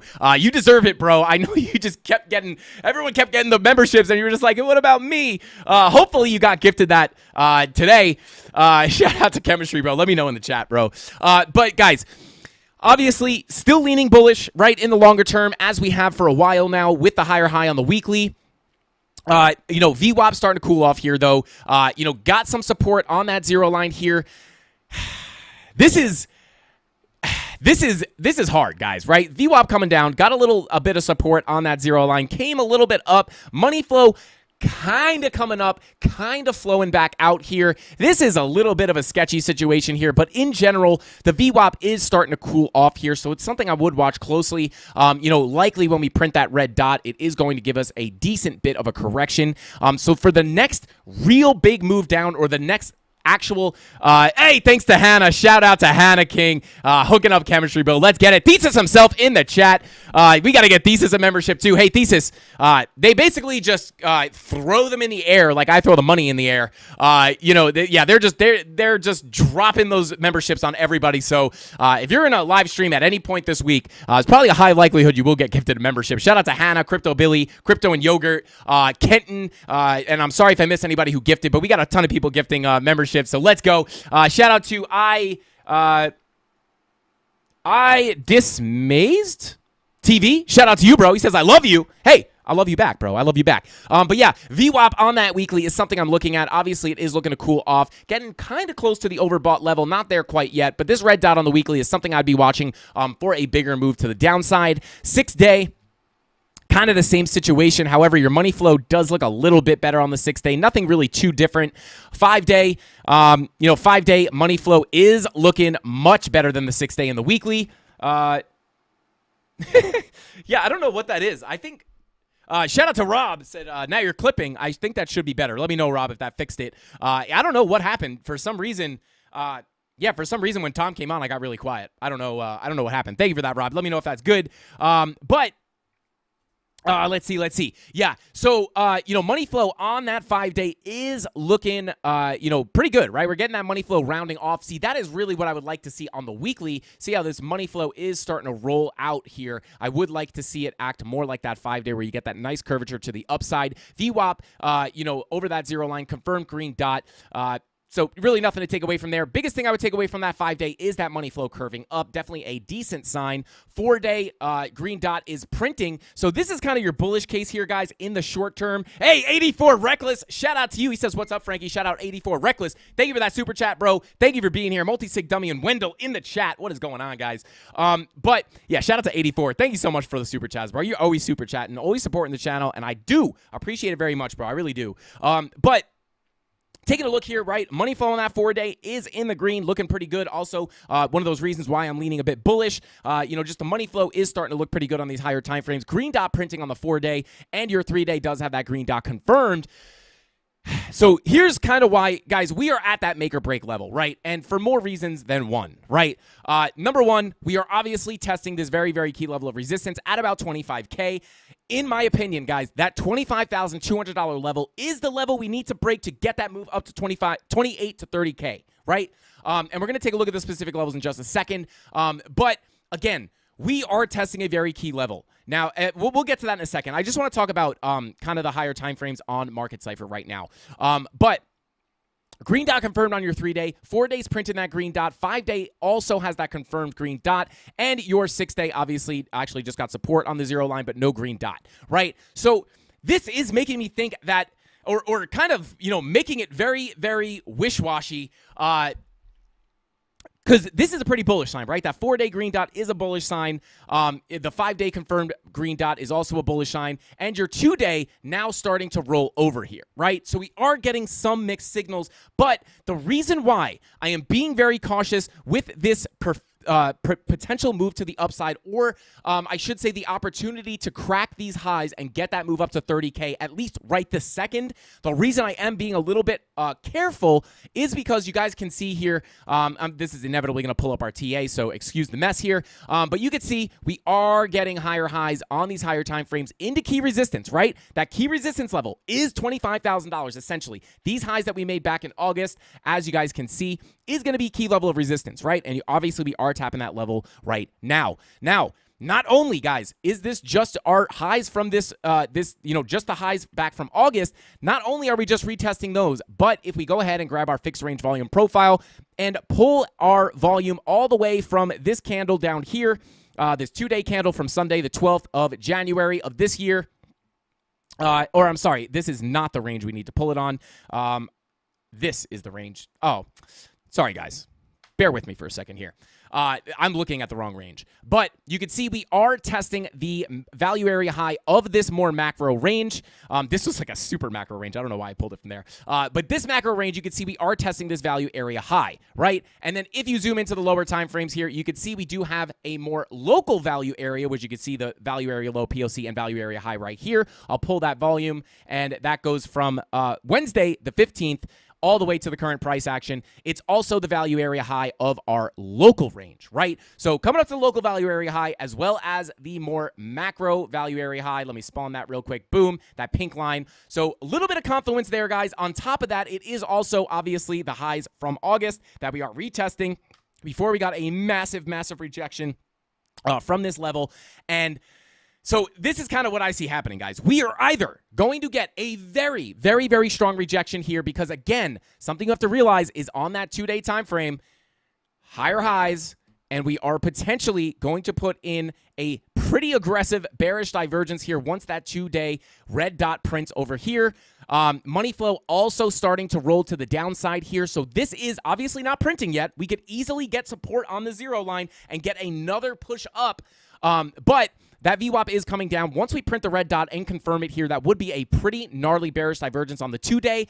And as you guys know, on Thursday, we were keeping an eye on this last week as we were getting the higher highs on the daily here, with a potential bearish divergence forming here. You can see that if we get the red dot here, that will give us that bear div on the daily time frame. And as you guys know from that last bear div on the daily that we got, they very rarely don't play out, right? You can see that last one did bring us down a decent bit, breaking us out of that previous range that we were trading in. So this daily bear div is something I am watching very closely. If we confirm this or print it and confirm it, this is likely going to be pretty bearish for Bitcoin. But as you guys can see, we did print a new daily candle, and that VWAP did just go straight. I hate this. I'm actually really mad at this because Now it's just a whole nother day of waiting, a whole nother day of unclear signals. So, that's I really would have liked this to start printing a red dot or at least get closer to that zero line. So this is just adding more indecision into the market. But just something I'm keeping an eye out for, guys. If you have momentum coming to the downside, your money flow did make somewhat of a lower high here. You can see you have your high, your lower high here, trending to the downside. Technically, nothing too aggressive. It's not like this is dumping. It's not like the money flow is dumping to the downside. But this is something to watch, guys. If you put in that bear div on the daily, that could wind up being pretty bearish for Bitcoin, especially if it starts forming on the 2-day as well. That is looking even more bearish, right? And then again, you're setting up for a very, very similar thing here on the 3-day with your lower high and your momentum waves and your higher high on price. Now, something important to realize here, guys, is this is not an immediate signal that this is immediately going down. Bear div on the 4-day, bear div on the 3-day. We're 100% coming down. You have to understand, and I always point people back to the last time we started getting these bear divs on the 4-hour. You put in multiple drives of divergence, right? So you have one divergence right here, plays out to the downside. You even had one right here, technically, kind of just wiggled sideways. But generally, even if that first drive of divergence doesn't play out, a lot of times is it like you'll put that first divergence in, it'll come down a little bit, you'll put another drive of divergence in, and then, eventually as price creeps up and momentum and money flow is creeping to the downside, that is, likely eventually going to play out for that move down, right? That's why we were calling for the breakdown of this. Sideways range, right? We got all these divergences, and we kept just getting little move down, little move down, little move down. This one we caught a nice little scalp off of. And then eventually you put in another higher high with another lower high and money flow continuing to come out. And then finally we break down out of that range. But the reason why we stuck to our guns on breaking down out of this sideways range was because we had that money flow coming out, right? So just remember, if we do get that divergence, it doesn't mean that price 100% cannot push higher. But it is a strong indication that eventually we will actually get a correction. So, and again, we are testing the local value area high and the macro value or more macro value area high when you pull your range all the way from that Saturday, January 14th candle. So coming up to some interesting resistance levels, starting to set up for some bearish stuff, potentially on the daily and on the 2-day. Again, these are going to take time to form and in turn gives it a lot of time to either get invalidated or just kind of extend. So, we could get some support on that VWAP. Money flow could come back up. Your momentum wave can come up a little more. And you got to remember, price action is oftentimes messy, right? So VWAP might come up a little bit, right? And then your momentum wave might come up a little bit. And then, you might not get the bearish divergence right away. And you might actually wind up kind of putting in a high and then you get another little pump. And then eventually, you just wind up getting all those lower highs, right? So it's not always just this clean setup where you get that nice little first divergence that plays out. But again, we are setting up for these to happen on a lot of these higher time frames. So this is why I'm being very careful, because as we approach that resistance, it's starting to look like there's a little bit of a discrepancy between the price action and the oscillators, right?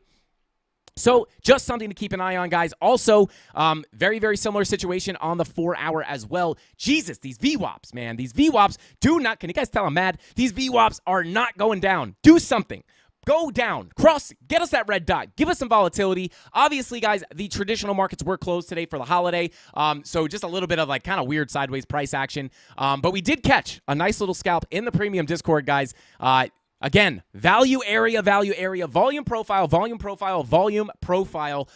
Guys, we saw this in the premium Discord. As you know, obviously, for anyone who's new here, if there is anyone new, we like to trade these volume profile ranges where we have our value area high, POC, and our value area low, giving us this nice sideways range with context into these levels, right? So we know that, obviously, you guys know how these work. Typically, you're looking for shorts at the value area high, shorts at the value area high, longs at the value area low, shorts at the value area high, right? And we did catch a nice little scalp short at this value area high as we got our bearish confirmations, and we were able to catch that move, right? All the way down to this POC for about a 1.5% scalp, down to that POC. And I want to break this down for you guys, because I think this is really going to help. It sounds pretty bearish, Frankie. I'll show you guys the bullish case as well. Yeah, you have to remember, right, real quick, 3-day green dot, confirmed, right? So we could get a nice little push up here. And again, longer term, even if we get that daily bearish divergence, it doesn't mean that we have to flip bearish in the long term, right? We may just cool off a little bit, and we'll talk about some levels that I would expect to come down to in just a second, right? But for this little scalp, guys, I do just want to bring this up because I think this can really help people. We looked for shorts at the value area high, right? And we caught it for about about 1.5%, almost 1.3%, depending on where you actually got in on these candles. And real quick, guys, shout out to Crypto Billy. Let's pump them likes. Shout out to shout out to Crypto Billy for the 20 gifted memberships. I really appreciate you, bro. Shout out to anybody who just got one. Let's see. Did Thesis get one? We were rooting for Thesis. Shout out to Crypto Billy. Thank you for that, bro. You're crazy, bro. Shout out to Crypto Infinity for that super chat. He says, let's pump them likes, CandleMafia. You guys, smash that like button. I didn't say it a lot this stream. But yeah, guys, smash that like button. If we get 850 likes by the end of the stream, I'll spin the wheel 15 times. Let's get it. Give away some free crypto, maybe some free merch. And guys, we are getting very, very close to getting these CandleMafia hats on the website. Shout out to Tony D. We finally found a supplier. So we're there. They will be on the merch store very, very soon. Shout out to 84 Reckless. Hey, 84 Reckless joined the membership. Let's go. Shout out to you, bro. Welcome to the muscle. Shout out to 84 Reckless. And then shout out to Super Trucker Ryan. Says, hey, love listening to you while I work out. Could you call out those prices on the ranges and stuff you're talking about? Thanks. Shout out to Super Trucker Ryan. Bro, you keep pumping those irons. You keep pumping that iron, and I will go ahead and call those levels for you, bro. No problem. All right. Let's see. So we have our little local range here. Right, value area high was sitting at about 25,000 even. Your POC sitting at about 24,687. Your value area low sitting at about 24,177. And we saw our bearish confirmations here, guys. And this is just, I want to go over this because it'll help you guys if you are trying to trade these ranges, right? These volume profiles, obviously, me and Tom were talking about how it's pretty risky, right? It's pretty risky trading the lower time frames, right? It's very volatile. But when you're using the volume profiles, you could kind of expect where price is likely to go, right? So when I called this in the premium Discord, we got our bearish confirmations at the value area high, looking for that scalp short, and that first likely stop for price, if we rejected here, was going to be that POC, because we know when you get rejected from the value area high, it is likely that your next stop is going to be the POC, and if you break that POC to the downside and you cannot get back above it, you will likely fall down to your value area low, which in this case is at about $24,177. And what happened, right? We got the bearish confirmations. We got the rejection from the high here. And what happened? We got boing, boing, boing. Perfect little wick right past your POC, which could be your first take profit, right? When you trade these ranges and you're shorting the high, your first take profit, if it is far enough away from the high to give you a decent gain, your first likely place that would make sense to take profit will be the POC. And then you can see we wiggled around a little bit and then we came back down to the POC to tap it one more time. And this would be a great place to make your first take profit. And then if you break down, you're likely to come to your value area low, which would be a great spot to either trim a little bit more profit off the trade, or close it completely, right? The idea when you're trading these ranges is you want to go ahead and short the value area value area high to the value area low. So like in this case, this would be, if the trade were to play out in its entirety, this would be the trade that we were looking at, right? So this is basically how I set it up before the candles actually get here. We look at it and we say, hey, looks like we're coming up to the value area high. If we get these specific confirmations, this is the trade that I am looking at. And then this would be the completion of that trade, taking profit just before that value area low, and then having your TP1 at your POC. But, you could either close your entire trade here, or you can actually just take a little bit more off the table here and then maybe move your stop loss to your entry point or drag your stop loss into profit, right? So it's a guaranteed winning trade. And, maybe if you come down here, take a little more, you take a little more profit, move your stop loss to your into profit. And then at this point, worst case scenario is price comes back up. And if you break back up above the POC, you'll get stopped down in profit, right? But best case scenario is that price winds up breaking this range to the downside and getting a big move down, in which case that tiny little scalp trade that you could catch, not only the scalp longs from the bottom to the top, but you catch the scalp short from the top to the bottom, and then if you break down out of that range, you turn that little scalp trade that would have wound up being just 2%, well, actually, from the value area high, it actually would have been more than that. It would have been about 3%. You turn that little 3% scalp into a potential, if you made it down to your next level of support down here, you turn it into a 7% gain, right? So that's how you turn a little single or a little double into an absolute grand slam, guys. You want to stack up your doubles, stack up your singles. That's how you make money, right? You don't want to just keep swinging for the fences, going for that grand slam every time. You want to get a little win here, a little win here, and then if it breaks down and comes down here, you get that grand slam. So those grand slams, likely, guys, when I hit a grand slam trade and I am riding this thing like crazy and I'm in massive profit, a lot of times those bigger trades get me by surprise because I was originally just looking for a scalp. And then, it's usually the break of that range that sends this thing to the moon or down to Goblin Town where you can collect those extra gains. So there you go. Shout out to anybody who got into that trade. But these are the local, this is basically the local range I'm looking at. I think I posted this in the free Discord. This is basically the local levels I am looking at right now until we break above this value area high, which I'm going to get to in a second. That could be very, very exciting if we can break above this value area high and hold it as support. But until we break out of this range to the upside or we get below this POC and break down below the value area low and crack out of this range, as long as we remain within this value area, I am expecting price to bounce from the value area high to the value area low, back to the value area high, back to the value area low, and I will be shorting, longing with confirmations, not just blindly, trading the range. Obviously, you need your confirmations and your actual entry signals, but, I will be treating this range like this until it breaks down and we leave the range. So that is kind of how I am treating this right now, guys. And to speak of if we do break up, right? If we do break up, that $25,000, I would say about $25,200 is that magical level that we need to break to get a big move to the upside. And in which case, guys, if we pull up our VRVP and we do get that move, right? If we do get that move up and we hold that value area high as support, that is where, obviously, we are going to likely break into this low volume gap, or LVG, as we like to call it on the channel.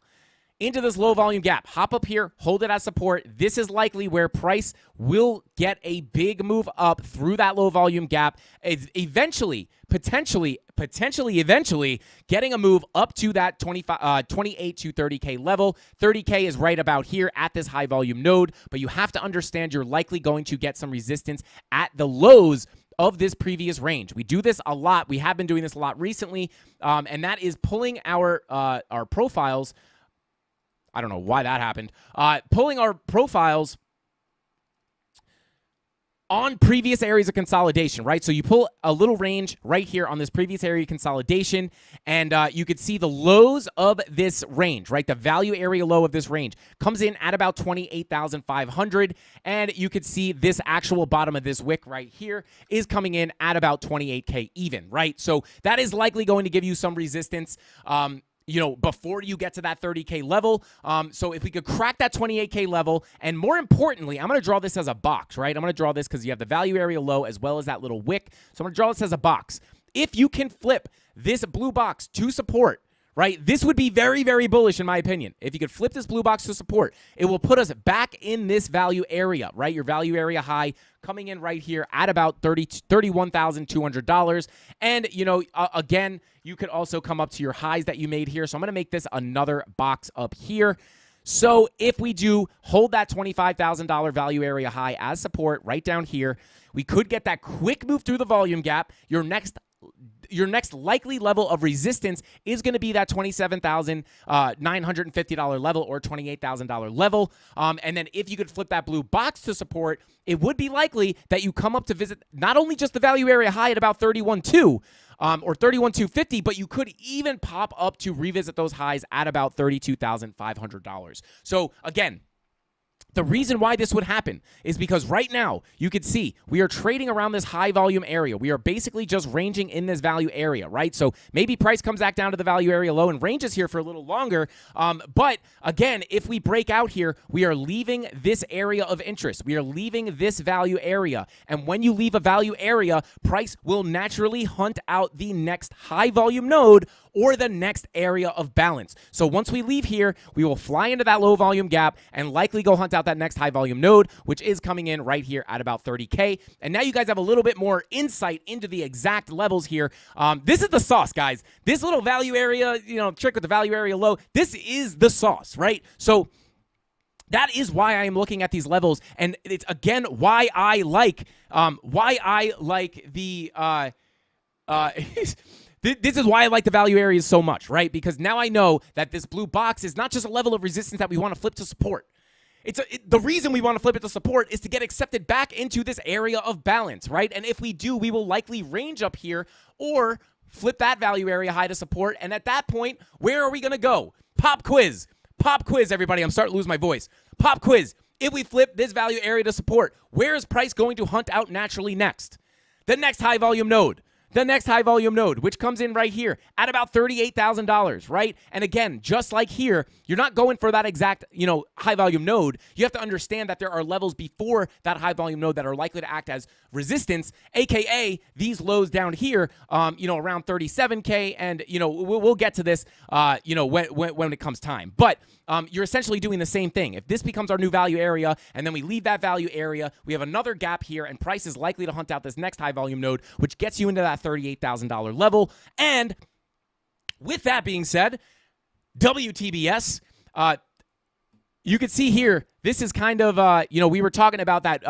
Tom was calling that 50K. What happens when you go slower than 55 miles an hour?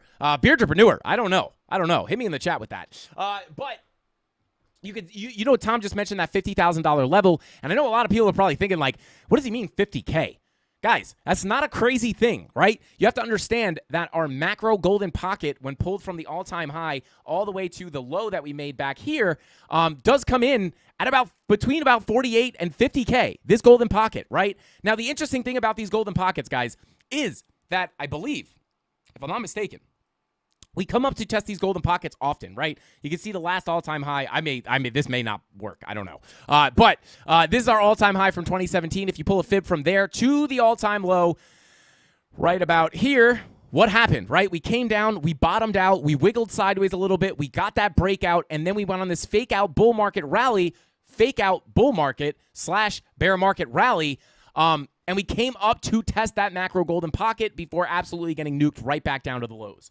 So if we see something similar happen, like I know a lot of people are saying, like, this guy's calling for 50K in a bear market. Not impossible, guys. Not impossible. It happened right here. People, if you were calling for 14K when we were down here at 4,500, people would be like, yo, you're on crack. That's almost to the all-time high. There's no way we're going that high. And you have to understand that we'd basically be seeing the same thing. It would basically be top, bottom out, wiggle sideways, breakout. Guys, not saying that this has to happen because it looks the same. But, again, real quick, all-time high, breakdown, sideways, capitulation, sideways consolidation, breakout, fake out bull market to the macro golden pocket, right? All-time high, breakout, breakdown, right? Wiggle side or breakdown, sideways, wiggling sideways, capitulation, sideways movement, last capitulation shakeout, sideways, breakout, retest the macro golden pocket. So not impossible to see that. That's actually not that crazy of a number to be calling out. Because how far, let's see, how far percentage-wise from the top to the bottom of this golden pocket was 30% from the top was that golden pocket test. Let's see what it was here. I don't expect it to be the same. I would expect it to be a little more here. You can't make it up. You can't make it up, guys. It's like, is it written in the code or what? I mean, almost exactly the same to the bottom of the golden pocket. 31%, guys. So just understand, we came within 30% of the previous all-time high on this bear market rally, right? And then we got capitulated all the way back down during that black swan, all the way back down to the lows. So can we see that same thing happen here? And the short answer is there's nothing saying that can't happen. And because it's happened in the past, I know a lot of people, again, they hear that 50K number and they're like, oh, God, this guy's a moon boy. But it's really not crazy. It's really not. And I just showed you why. So very interesting. Again, I'm not calling for 50K tomorrow, but I'm just saying if we're going to get a crazy bear market rally and we see that 30K level, We could start working our way up to that macro golden pocket, which has happened in the past, right? And I don't want to spend too much time on this because I do want to, how long have we been going for? I know we're running out of time here. I do want to take a look at ADA real quick, but yeah, I'm pretty sure. I mean, maybe let's see. Did this happen in any of the other previous cycles? Let's see. Let me come up to the 2-day here so we can see a little better. Yeah, this was a little bit different because we didn't get that other little capitulation. We didn't get the capitulation back down to the lows, but I'm pretty sure we did test that golden pocket, right? So let's see, pull it from that high all the way to the low to the dollar, guys. Look at that, bing bong, right there. Right to that golden pocket, right? And then a little bit of a dump down, but we didn't get that big capitulation down. We were kind of just slowly getting that creep to the upside in the next bull market, right? So again, these were different times. It's likely not going to play out exactly as it did in 2018 or 2019, I should say. It's likely not going to play out just like that. But just understand that if you hear people calling for 48 to 50K, this is likely why they're calling for that. Is that macro golden pocket? There's a lot of people looking at this, but just know it's not as crazy as it seems.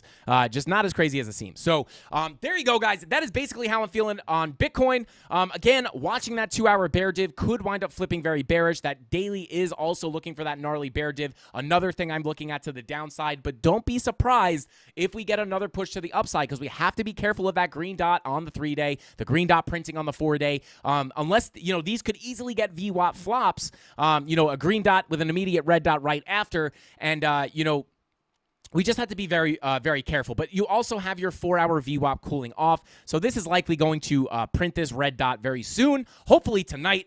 And if it does, it would likely give us at least some form of a move to the downside. So again, just a money flow coming out on your 2-hour green dot looking to print here. Potentially, we do have another hour and 35 minutes for that to get rejected potentially. But money flow coming out on your 2-hour, VWAP cooling off on the 4-hour. 3-hour money flow starting to curve off. 2-hour money flow is coming out. 1-hour money flow is really coming out here a little bit, pretty consistently. 90-minute as well. Money flow generally flowing to the downside. So I would say, be careful of that second push to the upside. But again, we could kind of protect ourselves, right? Because, again, I wouldn't really be looking to go for that home run short unless that daily bear div starts printing, right? If that daily bear div starts printing and I get a nice setup on a lower time frame, I already am in a short off of this little scalp from the local range, right? So maybe if we don't come out and I don't get stopped out of that trade, I may actually have just gotten in from the top. But if that daily red dot does print, that's where I would really start looking for some good entries into a more of a swing short position. And the reason it's nice to wait for that daily red dot is because if we get a pump tomorrow, we're likely not going to get that red dot, so you're not going to get wrecked on that trade, right? So I am waiting for the printing of that red dot.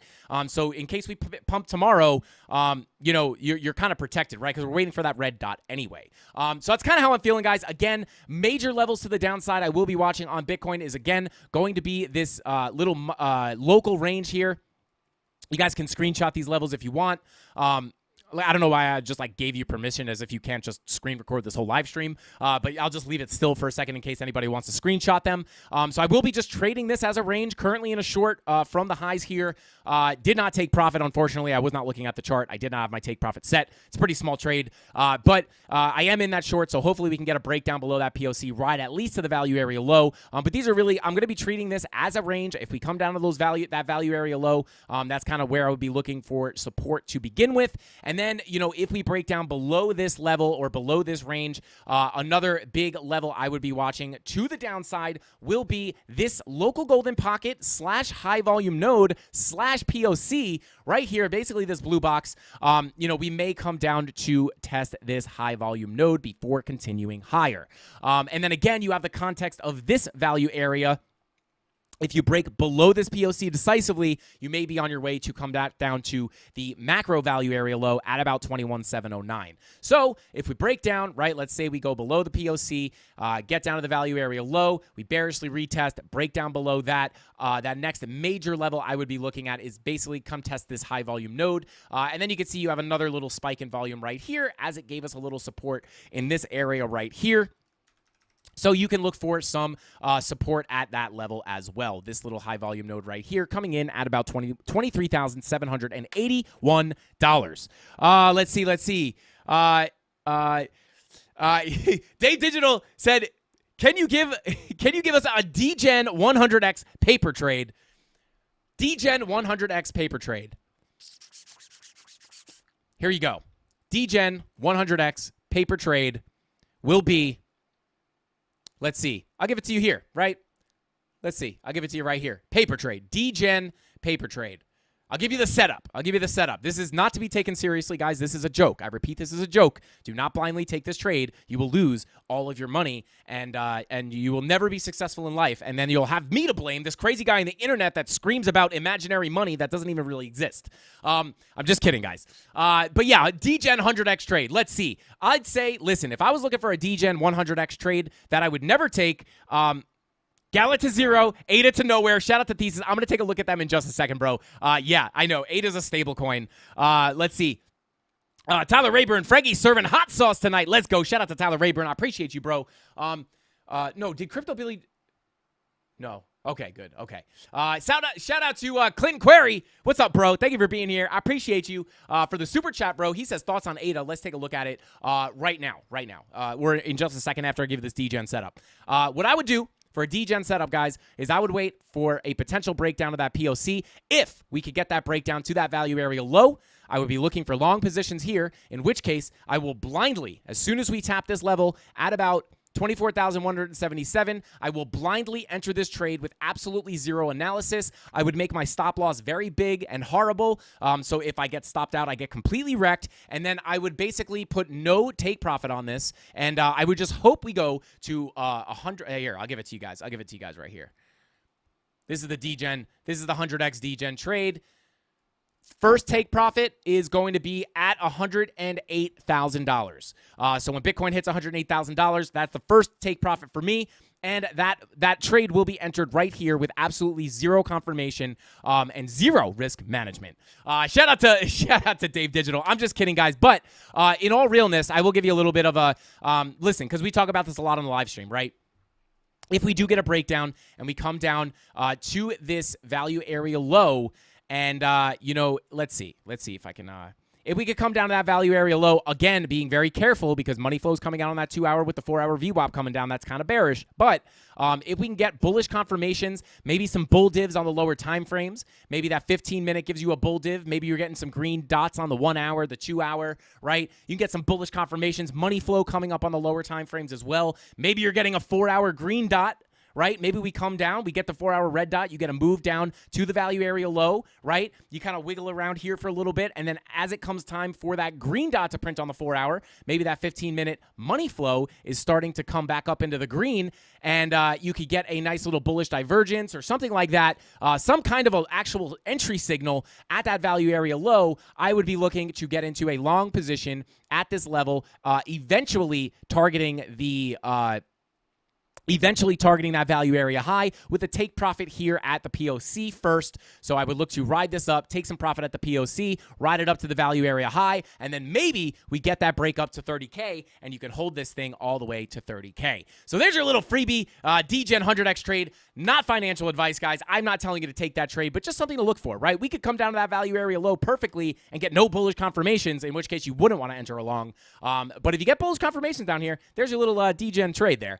But shout out to Dave Digital. That one's for you, bro. But real quick, I do just want to also, guys, bring this up too, right? I hear a lot of people talking about this. I saw everyone talking about it in chat. I would agree. Definitely looking very ascending triangle-y, if that is a word.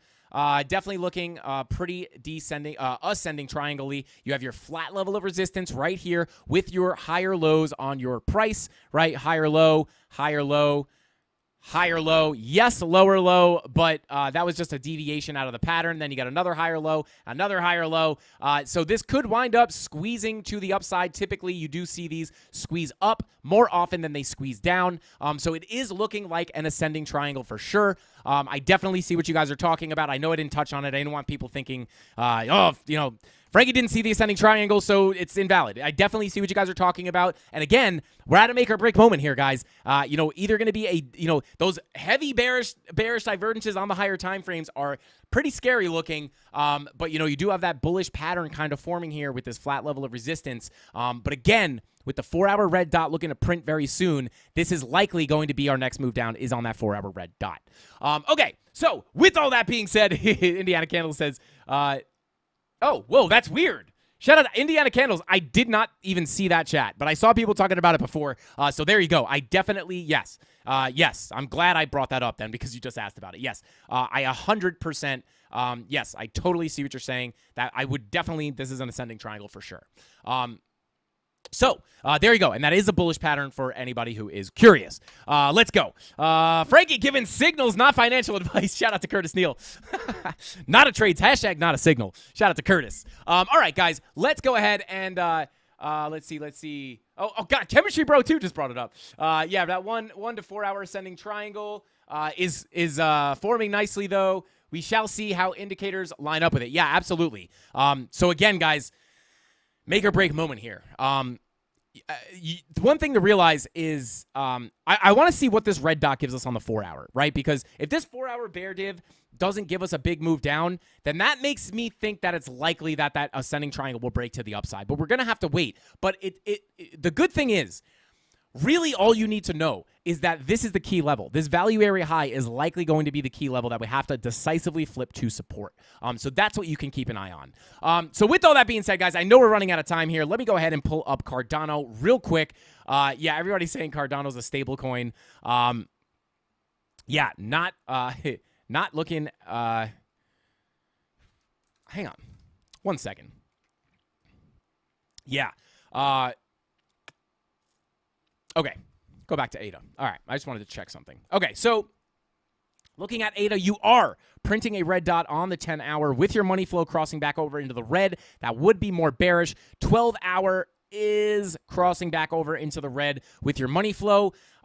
So hopefully, we're not kind of doing something similar to what we did on Bitcoin on the 4 hour recently, where you had money flow coming out, right? Then we came into the red and then came back into the green just to make a lower high to come back into a bigger red wave, right?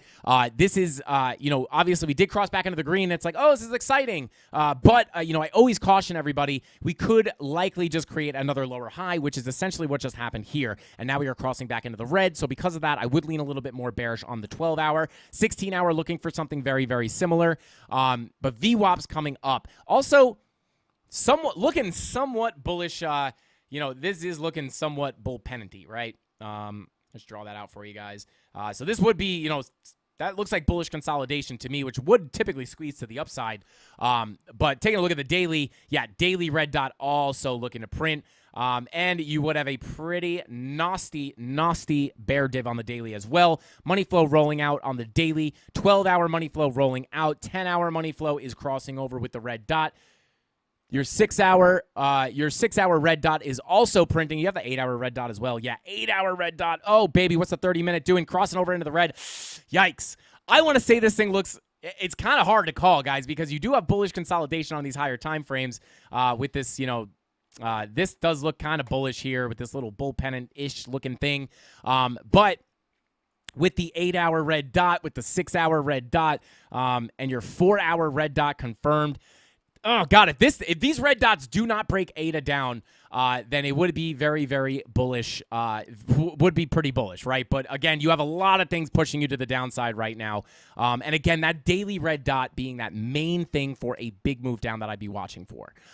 So there you go. Let me go ahead and try to find you guys some levels here. I'm going to pull some volume on this. Whoops. I'm going to pull some volume on this entire range of price action. A little bing, a little bong. Boom, right? So we are at our value area high here. So if we do get a move down, that first level to look at would be 38 cents, which is your POC. If you break down below that and cannot get back above your POC, you have your value area high at about 35 cents. So again, local levels, very, very similar to Bitcoin as far as what I would be looking at. Obviously not price-wise, but, just kind of looking at our local range or our, macro-ish / local range here. Those are the levels I would be looking at. Your local golden pocket coming in at about 37 cents would be another decent level to look for a bounce. So there's ADA, kind of boring. But again, you're getting those two-day bearish divergence here. That's a pretty nasty look here. However, you do have your money flow looking actually pretty. Oh God, money flow in the green, crossover into the green on the 2-day is a decent sign, but you are just flopping back to the downside. If you get that red dot with your money flow crossover back into the red, that might be a pretty bearish sign. So kind of hard to call today, guys. I will be 100% honest with you. Bitcoin's much clearer, or at least a little bit more clear than ADA. But again, watch that 2-hour bear div, because even if it isn't going to give you a big move down, it is likely to give you some form of a move. All right, let's go ahead and shout out to Brian Peterson. Said, thank you for the sauce, Frankie. I'm placing that trade. Brian, don't do it. You're going to lose all your money. You're going to lose all your money, Brian. Don't do it. Don't do it. I'm just kidding, guys. We're just having fun. But yeah, obviously, ultimately, guys, everybody's going to make their own decisions, right? So, I'm the first person to tell you, don't just listen to some guy on the internet, right? But hey, if you lose it, if you lose the trade, just use good risk management, please. But I mean, what's the point of a degen trade? Panda Punch in the chat. Let's go. So we going bearish? Panda Punch. The writing is on the wall.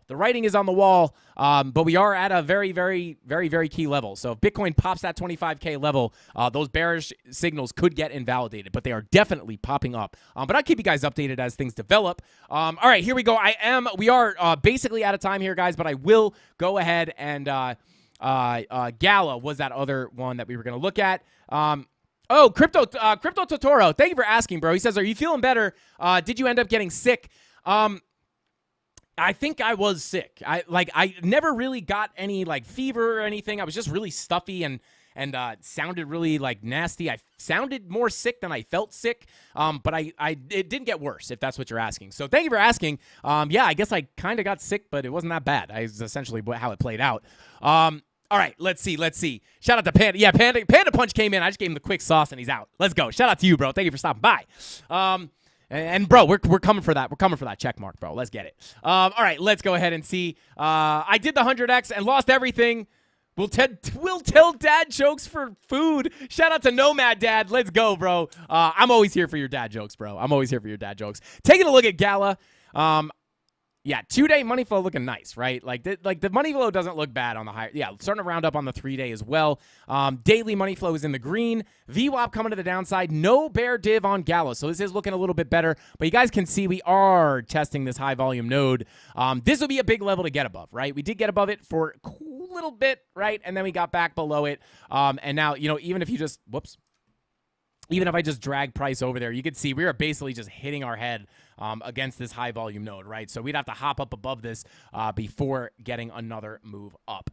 So really add some strong levels of resistance. Do we have a local golden pocket at this level? Because if we do, that would be pretty bearish. Oh, God. Yikes. That's not looking good. Well, hey, doesn't mean you can't break back above it, but we did get some form of a retest on that golden pocket. Doesn't mean you can't break it to the upside, but, we really got to get above this high volume node. This is a very, very strong level here. So if you need upside, if you want upside, we got to get above this level. Take a look at your 16-hour money flow crossing back into the red. VWAP, you got a little VWAP flip here, little red dot, green dot action. So a little sketchy, the price action today. Really, traditional markets were closed, or the stock market was closed today. So a lot of times you get lower volume. A lot of people it's a holiday, right? You get weird price action on holidays. This is kind of weird price action. But yeah, 3-day. You're not getting the bear divs just yet on Gala, right? But you are looking to print a green dot on your 3-day, which could give you that higher high with your lower high and your momentum wave, giving you that bear div. Your 4-day, green dot looking to print. So yeah, this is actually looking a little bit different than Bitcoin, but yeah, I would yeah, money flow coming out in your 2 hours, similar to Bitcoin. I'll give you guys some levels on this. Let's see. Let's see. Where's your local golden pocket to the downside? Right here. Yeah, basically at these lows. So I would watch this level at about 45 cents for a potential bounce if you do get a breakdown. And then coming down to your 15-minute, you do have a nice little, a little nice ranging action here. A little bing, a little bong. Yeah, there you go. Just kind of value area low. This local range is at about 46 cents. That's more local, right? It's not going to be a big move down if you get that. But yeah, major level I would look at is that 786 at about 45 cents. I'm sorry.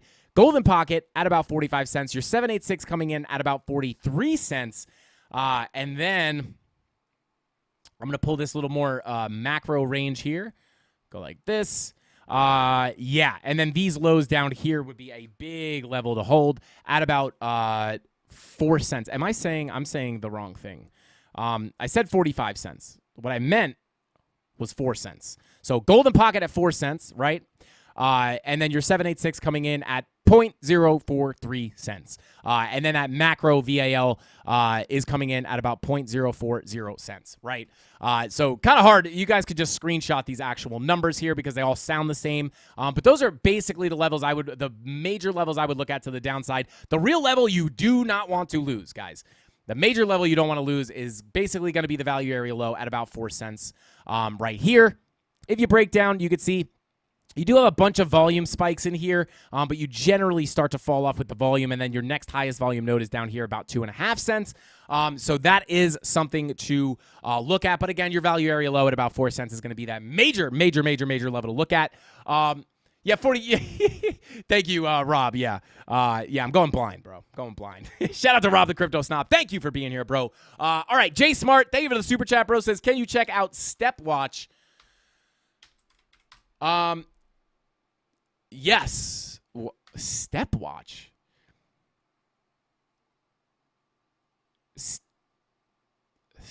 Stepwatch, not Steppin'. Steppin's popping up, but I assume Stepwatch is definitely different. It's not Steppin'.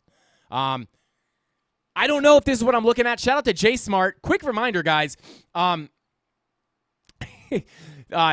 reminder, guys. If you super chat, does not guarantee we look at your coins. I do try to prioritize them, but I just don't want everyone, sending super chats thinking that's guaranteed. I don't want to disappoint anybody. But we do have, we are way over time. But I want to take a look at this real quick. I think this is it. I'm not familiar with Stepwatch. This looks like potentially a brand new coin.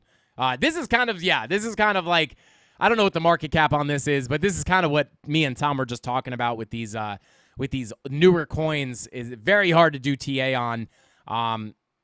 It's just weird price action.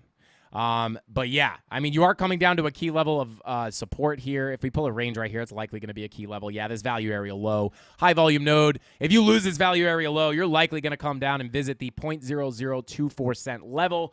I'm going to go quick and dirty on this one, so I'll just give you the levels so you could screenshot them. That will be the next level. If you break this high volume node, you got this big low volume gap. Their next step up in volume, no pun intended, is at that 0.0024 cent level. And then if you can't hold this area of consolidation, or, if you really can't hold the lows of that area right here, you'll likely fall through that low volume gap. And then you'll probably come down to test these previous highs over here where you got rejected, coming in at about 0.0016 cents. So you could screenshot those levels. Shout out to you, bro. Thank you so much for that super chat. Quick and dirty on that. But one candle TA. Shout out to Hodl Crypto. Let's go. Let's see. Oh, God. Shout out to number one hater in America. I don't know what you're talking about. I don't know what that place is, but it sounds interesting. Okay, J Mart, shout out to you, bro. He's got a tight stop loss on it. I don't know if you're in a long or a short or what have you. But yeah, if you hold these levels, you may travel back up to your value area high. But if you start decisively losing this level, just be careful because you have a low volume gap. Also, take that with a grain of salt. Just because of how this price action looks, the TA may not be respected as well as something with a little more price history, a little more volume. All right. So with all that being said, guys, I think that's all the time we got for tonight. We definitely went over our time, but we're going to go ahead and spin that wheel of pain and pleasure. Did we get 850 likes? Oh, baby, so close. Smash that like button, guys. Let's try to get to 850 before the end of the stream, but we're going to go ahead and spin the wheel 7 times. Guys, this week, or Friday, is going to be a big giveaway, I believe. Mods, correct me if I'm wrong. We do this so much. Oh, I just punched my desk by accident. That hurt. But you guys will know, I'm pretty sure we have a pretty big giveaway to do this week.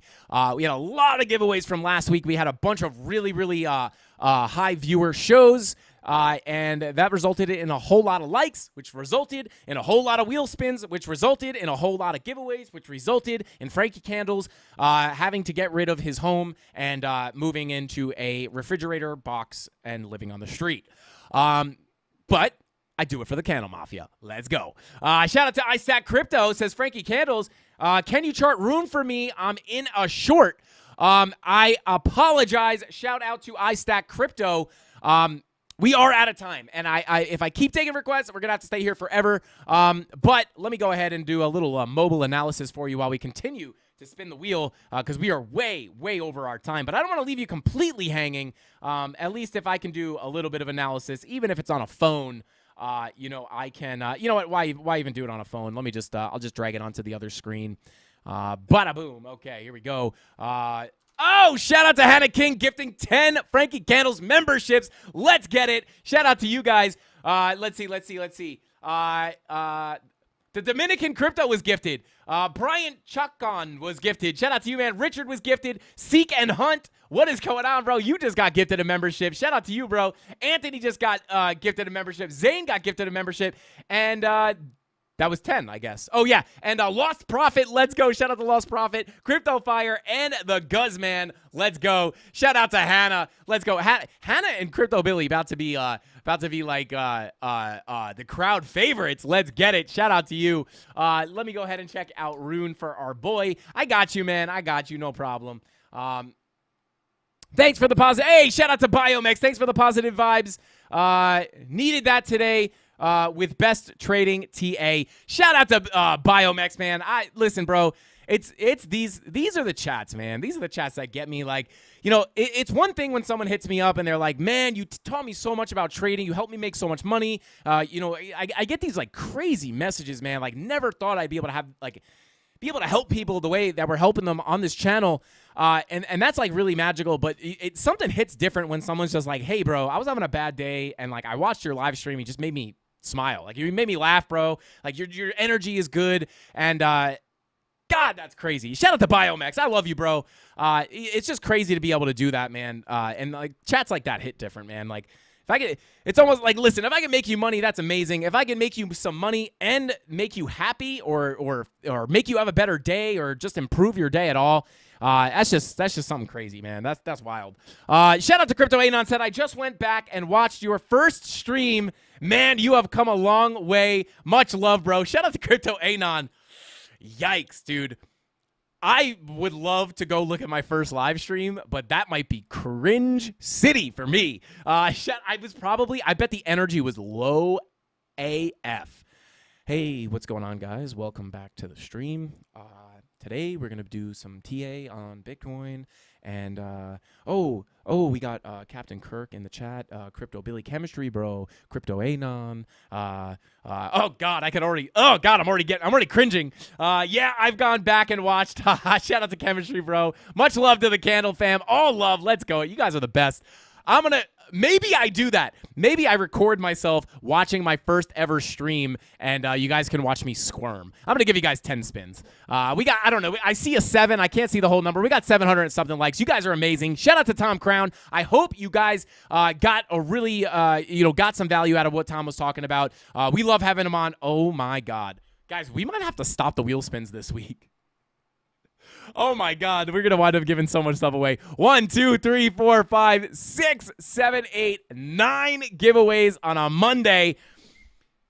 Oh, God. All right. Yeah, we're going to have to, like, really break up these giveaways. We're going to have to figure out a way to make it possible. Yeah, Frankie Candles reacts to his first stream. That would be hilarious.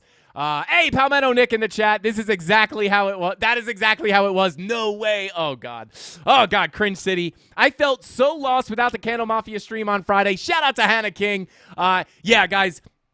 I'm sorry about that. I did plan on streaming on Friday, but like I said, we hit some traffic. I thought I was going to get to my hotel in time to stream at 5:45. I didn't get to the hotel room until I think 9:30. So it was just too late. Shout out to Brett. Thank you for getting the membership. Shout out to Crypto Anon. Shout out to the Candle Mafia. I appreciate all you guys. Mad giveaways to start out this stream or start out this week. And then real quick, shout out to whoever asked for Rune. Kind of what I'm seeing on Rune. I really shouldn't be looking at this, but we really got to hop off here. One thing I will say is that, it's not really actually looking similar to Bitcoin. Money flow coming on your 12 and 16 hour. 4 hour looking for the red dot. I'd watch the bear div. Watch the bear div on the 4 hour. You have your higher high with your slightly lower high here. Money flow actually looks pretty healthy. But here's some levels. I would pull this range right here. Boom. I'm going to go ahead and mark these out. You can screenshot these levels. If you break below this point of control, expect a potential move down here to about $1.67. And then if you get a move up, I would look for a rejection at that $1.85 level. Quick and dirty. Wait for that 4-hour red dot. That next 4-hour red dot is likely to give you a move down. Money flow coming out on the 12 and 16 hour. Daily is looking a little better than Bitcoin. But there you go. Now you have some levels. Hopefully you can screenshot those.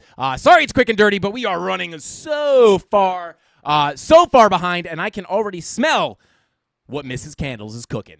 But guys, with all that being said, I hope you guys enjoyed Tom Crown today. Shout out to Tom Crown. If you're watching this, bro, thank you so much for coming on. Guys, go sub to Tom Crown's channel. He's got amazing content, and he's an awesome guy. Go and guys, go check out that coin tracker or the crypto tracker that he called. I've never heard of that one before, so go check that out. I know he said an affiliate link. Go help out our boy Tom Crown. But yeah, with that being said, guys, I appreciate all you guys so much. I love each and every single one of you. You are not just a number to me. You are this YouTube channel. I'm just a psychopath that drinks, not energy drinks, but natural Aztecian cactus moss water and screams into a camera. But I love each and every single one of you guys. I hope you enjoyed the stream. I hope you learned something. Hit me with a hashtag value if you got anything out of the stream. And with all that being said, that's all the time I got for this stream. I'll see you guys tomorrow, same place, same time, 5:45 p.m. Eastern Standard Time, right after ATB. Shout out to our boy Deezy, who apparently is pegging Tom Crown as the Litecoin guy, but I was under the impression that Tom Crown was a Litecoin guy. Maybe I was wrong.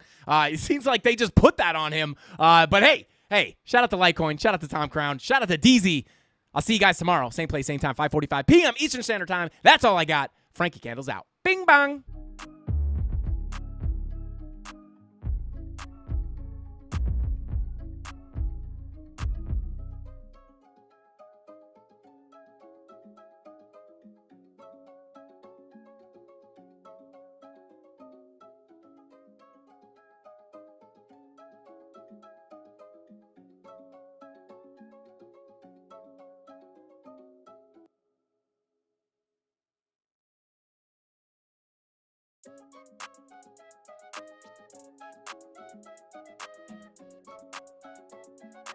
Tyler Ramos.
Tyler Ramos.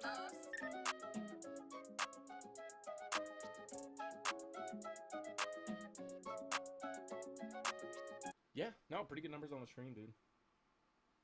Okay. Yeah. Yeah. Mrs. Candles is yeah. She cooked. I got off the stream late. She's mad. Sure. I'm coming. Okay. Yeah. Dude, I gotta go. She's mad. She made dinner. I'm late. I gotta go. All right. Peace. All right. Oh, this is. Oh, Mrs. Candles messed up. Did you guys see that? That was abuse. Live on stream. See, yeah. Oh God. Okay. All right, guys. I gotta go eat. Mrs. Candle. The next thing she's gonna break out the wooden spoon. I don't want that. Hasta pasta, CandleMafia. I love all you guys. See you tomorrow. Hasta pasta. Frank Candles out. Bing bong. Pray for me.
Tyler Ramos.